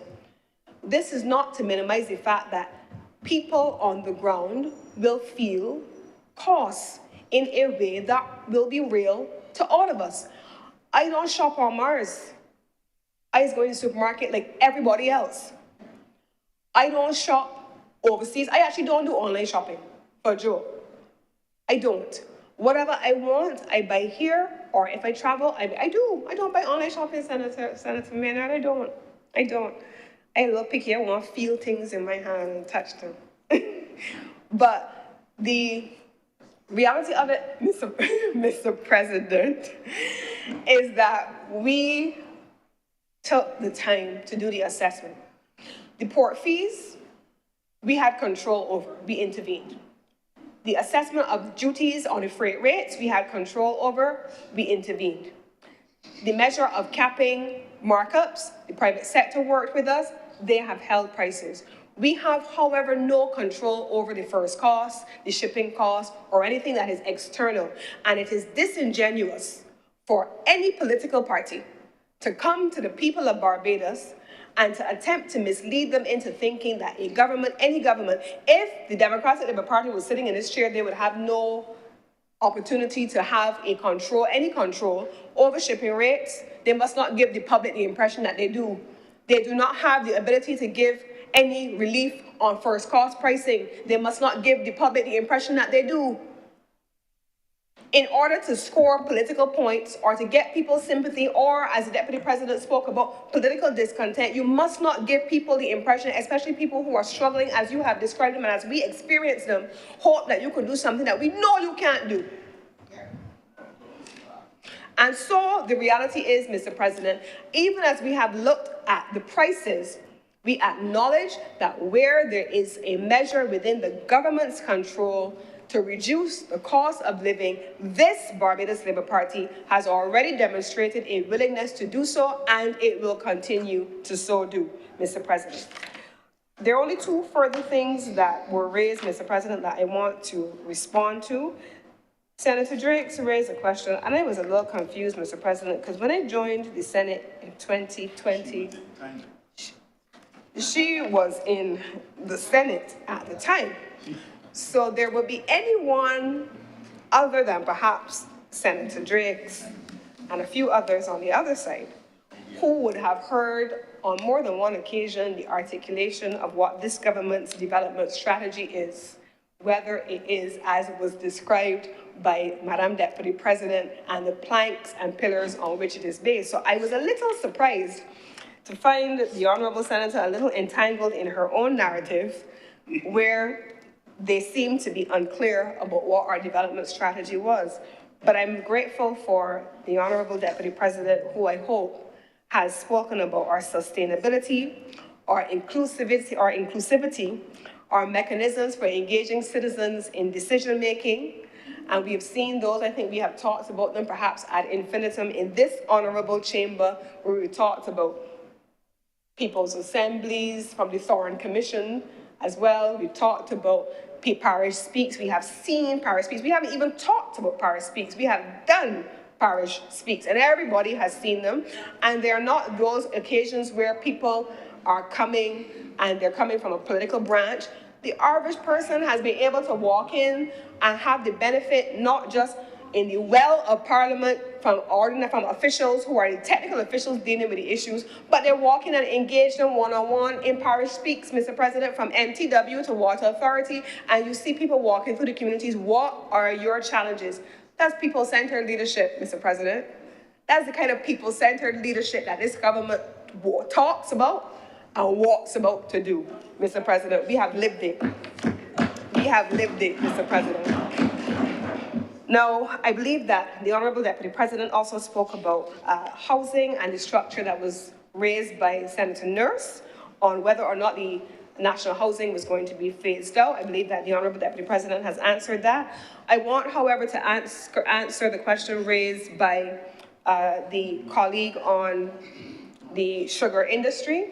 And I want to draw to your attention, Mr. President, that in the agriculture sector, the sugar industry, as we know, has now transitioned into a new arrangement, and there are the two new companies that we have seen. There is a strategic plan. The Ministry of Energy has been working closely with the various partners. There is a solar component, yes, and there is a biomass component. And the question at this stage is well, there are multiple questions that are being navigated at this time, Mr. President. The crop has started, as we have seen, that has been happening. And what the expectation is that the increasing yields from sugar, not necessarily additional acreage, but increasing the yield in sugar production will lead to an increase in energy production. We're going to be seeing the biomass, and we're going to be also seeing the solar PV, but I will leave those private entities to be in a position in their own time to speak about what they are doing. You did ask about whether the government could use a PPP approach to building houses that is similar to Wanstead and Oxnard. That, Mr. President, is what we have seen in some developments across the country where we have seen the land being provided by the government and private operators coming in and being given the opportunity to build 200, 400 to 300 houses in those communities where persons can take a mortgage and be in a position to put them on the market for sale to persons. Now, you also raised, Senator Nurse, Mr. President, through you, the question of the stadium. I believe that has been responded to by Senator John King. But just to reiterate, the stadium has been in this state for 16 years. 6 years of this administration and 10 years before. This government has made a commitment, and you don't see it in this estimates as yet, largely because the Prime Minister has announced, the Minister of Sport has also announced that a grant from the government and people of China will be the basis on which the new stadium is developed. They have advised, I believe I heard the Honourable Minister of Sport in the other place speak about it being at the stage now where permissions are being given. He has spoken about the additional tracks that are being developed, 400-metre tracks, warm-up tracks, and they have given the indication that there will also be work commencing very shortly on the adjacent netball stadium. And that facility is going to be expanded to move beyond just netball, but for volleyball and badminton as well. You have heard the Honourable Minister in the other place also speak about, and if it's not a replacement, I want to be clear, the mini stadia around the country in different places is not a replacement for the national stadium. The two are very different. And so the national stadium is there for the purpose that we know a national stadium exists for, but mini stadia are there for people to be able to go into their communities. When I drive home sometimes, Mr. President, and I pass across Splash Valley, I like to be able to see when I get coming up Mac Hill and the lights are on. And the lights are on and I know immediately cars parked, there's football on the field. And the idea of being able to replicate that, when I get into Glebe, just in front of Reverend Rogers' church, and I see the lights there, the new pavilion that is right there that has just been opened under this government, I like to be able to see people out there playing netball and the guys on the field playing football. When I pass on my old school, St. George Primary School, on the field and the kids doing preparation for sports, the St. George Primary Lions, I like to be able to see that, Mr. President. That is what the mini stadia are meant to support, to be able to support. I was St. Michael's girl, yes, but my primary school is St. George Primary, so I have to support the St. George Lions. So you have that happening all across the country, Mr. President, and you want to be able to give people the opportunity at a grassroots level to support their communities and to come out and get involved in activities.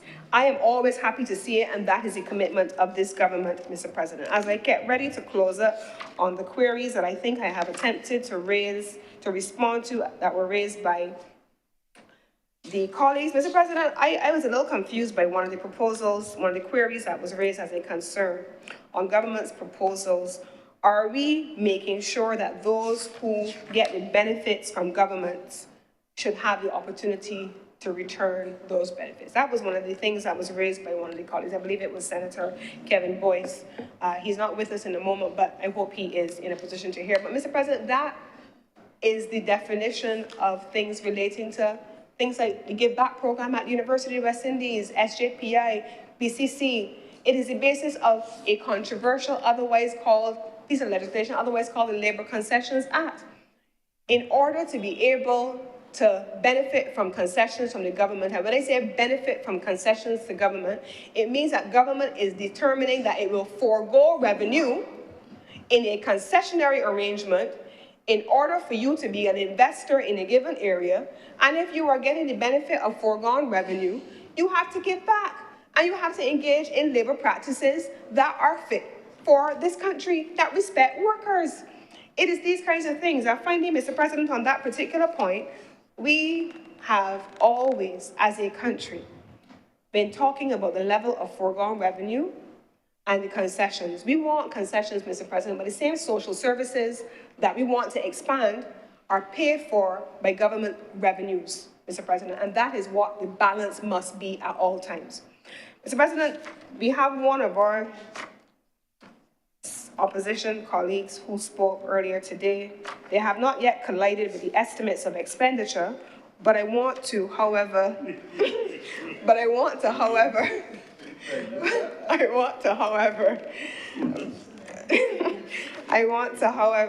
respond to a couple of queries raised by them. Mr. President, very quickly in my remaining minutes. Senator Maynard spoke about agriculture in the main. I believe that Senator Crystal Haynes, Dr. Crystal Haynes responded. Regrettably, Senator Tate, I am not in a position to respond at this time to your legal questions, but I think you knew that, you expected that. But as is always the case, we commit to providing any answers that we can get from the relevant authorities. Mr. President, I believe that I have covered all of the things that have been raised by the honorable colleagues here over the course of these estimates. But in closing, I wish only to say, Mr. President, that what is represented in these estimates of expenditure represent this year's installation of this government, this Barbados Labour Party government, in the development of our people. It focuses, Mr. President, on the high level, the macro policy. It focuses on our external environment. It focuses on our domestic environment. And I believe, Mr. President, that it was the founder of the Democratic Labour Party who coined the term that foreign and domestic policy are the obtuse and the reverse sides of the same coin. The party that its founder coined that phrase, Mr. President, cannot then be the party that argues against international engagement, attendance at international meetings, engagement in international fora, having a voice and representation in international meetings, because foreign policy is the reverse side of domestic policy. In my own sector, we don't produce any of the technology for renewable energy. It is almost always imported. If we are not sitting at the table where decisions are being made, Mr. President, we are at a disadvantage. And I do not wish to have Barbadians be misled into thinking that a prime minister, on the one hand, because she is traveling to attend to the foreign policy and the domestic considerations on one side, two sides of the same coin, of our country and of our people, that she does not have the benefit of the honorable senators sitting in this chamber from right here where I stand all the way here, the members of the cabinet, the members who sit in the other place, representing at a sectoral and a ministry level and at a constituency level, notwithstanding the points made earlier by some of the other colleagues of returned phone calls, which I'm sure there's a very good reason for.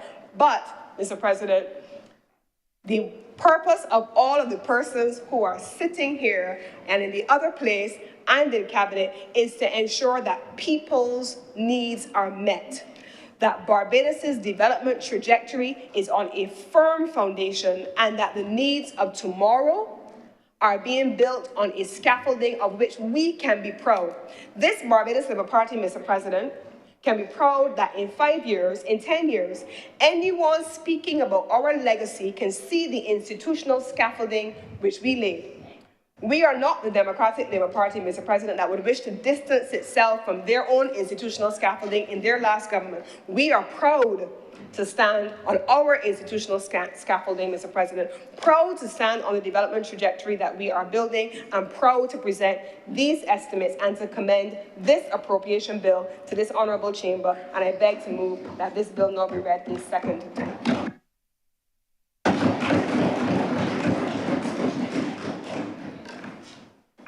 The question is that this bill be read a second time. Will all honorable senators in favor please say aye? Those against please say no. The ayes have it.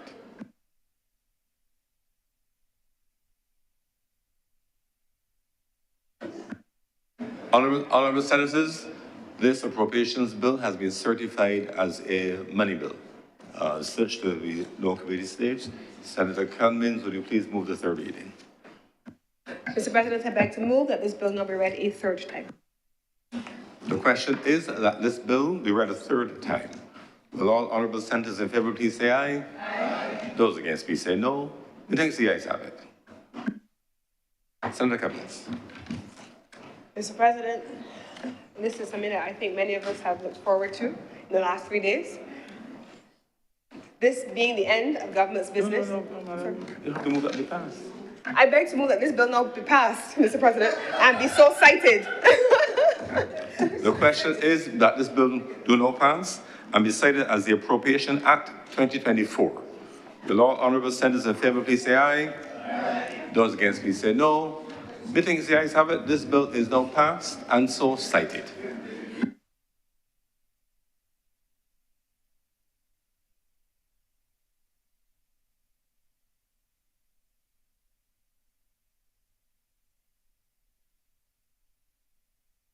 Senator Cummings. Mr. President, I was myself too eager, but I want to, in bringing this debate to a close and declaring that this is the end of government business for this estimates debate, I want to thank all of the honorable senators in this chamber, government side, independent side, opposition side. I want to thank you for contributing to this debate. I want to thank the staff of Parliament who have been here on this occasion every day, before us, after us, supporting this debate, and I want to recognize them, those who are in the chamber and those who are outside of the chamber, for their hard work. Mr. President, there are those who are visible and those who are not, and there are a number of people who support the work of this chamber. The entire Parliament team, not just the Parliament staff, whether they are the caterers downstairs, the guards downstairs, the police officers who are here supporting us, the marshals, the officers from the Cabinet Office who have been here with us for the last 3 days, all of the administrative team members, and I want to also thank the IT persons who have allowed this debate to be streamed live on Parliament TV. I want to recognize them. This is no small task. Oftentimes, Mr. President, we are here, we're running back and forth, we're going either to get something quickly, to snack on, to come back in because we don't want to be away from the debates. And so what we take for granted sometimes are those things that we can't see, Mr. President, and I don't want to miss the opportunity to recognize them. We have custodians who make sure that they keep the facilities clean. We come in here every day, we find the facilities not just clean, but smelling fresh and replacing all of the things that we're using during the course of the day. I want, Mr. President, for us to join ourselves, to join me in celebrating the work that is being done on behalf of the people of Barbados. Finally, Mr. President, I want to also acknowledge that over the course of the past 3 days, we also had members of the Youth Parliament who stayed with us. They stayed from morning, most days, till night, and they were very enthralled by the cut and thrust of the debate and the jesting among the honourable senators, and I want to recognise them. They are the future of this honourable parliament, and I commend them for their commitment to service from such an early age.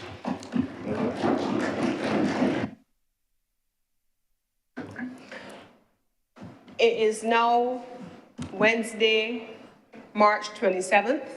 Tomorrow, for those who are of a certain religious denomination, it is Holy Thursday. Two of us in this room, two persons in this room are reverends, and I know that they have a busy weekend up ahead. For those of us who are Christian, some aspiring reverends, I'm told, are at the end of the road. For those of us who are Christian, this is perhaps the biggest Christian holiday, even bigger than Christmas, certainly. It is absolutely the biggest Christian holiday of the year, and I am looking forward, as I know that my colleague, Senator Chantal Monroe Knight, we are looking forward to church on Easter Sunday. That is where you will find me with my family, and those who will be at Good Friday service, and so on, Mr. President. But I want to take the opportunity, as I close now, to wish the Honorable Chamber Happy Easter to all of you and God's richest blessings for the season up ahead. I beg to move that this sitting of the Senate be adjourned sine die.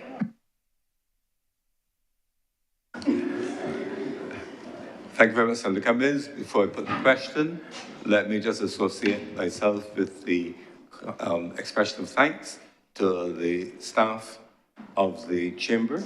In addition to the 3 days that they have spent with us, they have spent 3 weeks with the members of the House of Assembly in that process.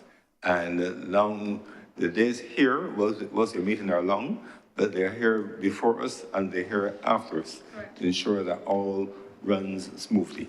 And in addition to this direct staff of Parliament, of course, we have our officers of the Barbados Police Service and other supporting entities, and I want to express my thanks to them. Let me recognize Senator Watson before I conclude my remarks. Mr. President, thank you. I rise simply to support the comments, the thanks and words of appreciation that have been offered both by the Leader of Government Business and by you, Mr. President. I want to say thank you to my senatorial colleagues also for a very robust and productive debate. In particular, there are some gentlemen who were very entertaining in this corner, but I thank you all. And most definitely, my own observation, just moving about, was the pristine condition of the premises, the civility, the welcoming attitude, the graciousness of all of the staff.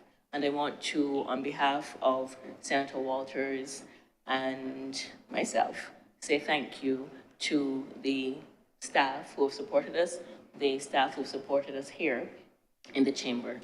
And I do also want to wish you a blessed Good Friday and a very happy Easter. Moderation, please, to everyone. And I wish I'm also giving my best wishes and compliments in advance to the clergy among us, knowing what duties they have to fulfill this weekend. Thank you, Mr. President. I'm obliged. Thank you very much, Senator Watson. With that, all remains is for me to thank you all very much for your engagement, for your public service, for your very robust and rigorous examination of the details of the government's program and proposed expenditure and related matters, and to wish all of you a very blessed continuation of the Holy Week, Good Friday, and of course, a very happy Easter. All the very best to you and your families. The question is that the Honourable Senate be now adjourned sine die. Will all honourable members in favour please say aye? Aye. Those against please say no. Methinks the ayes have it. The Senate is now adjourned sine die.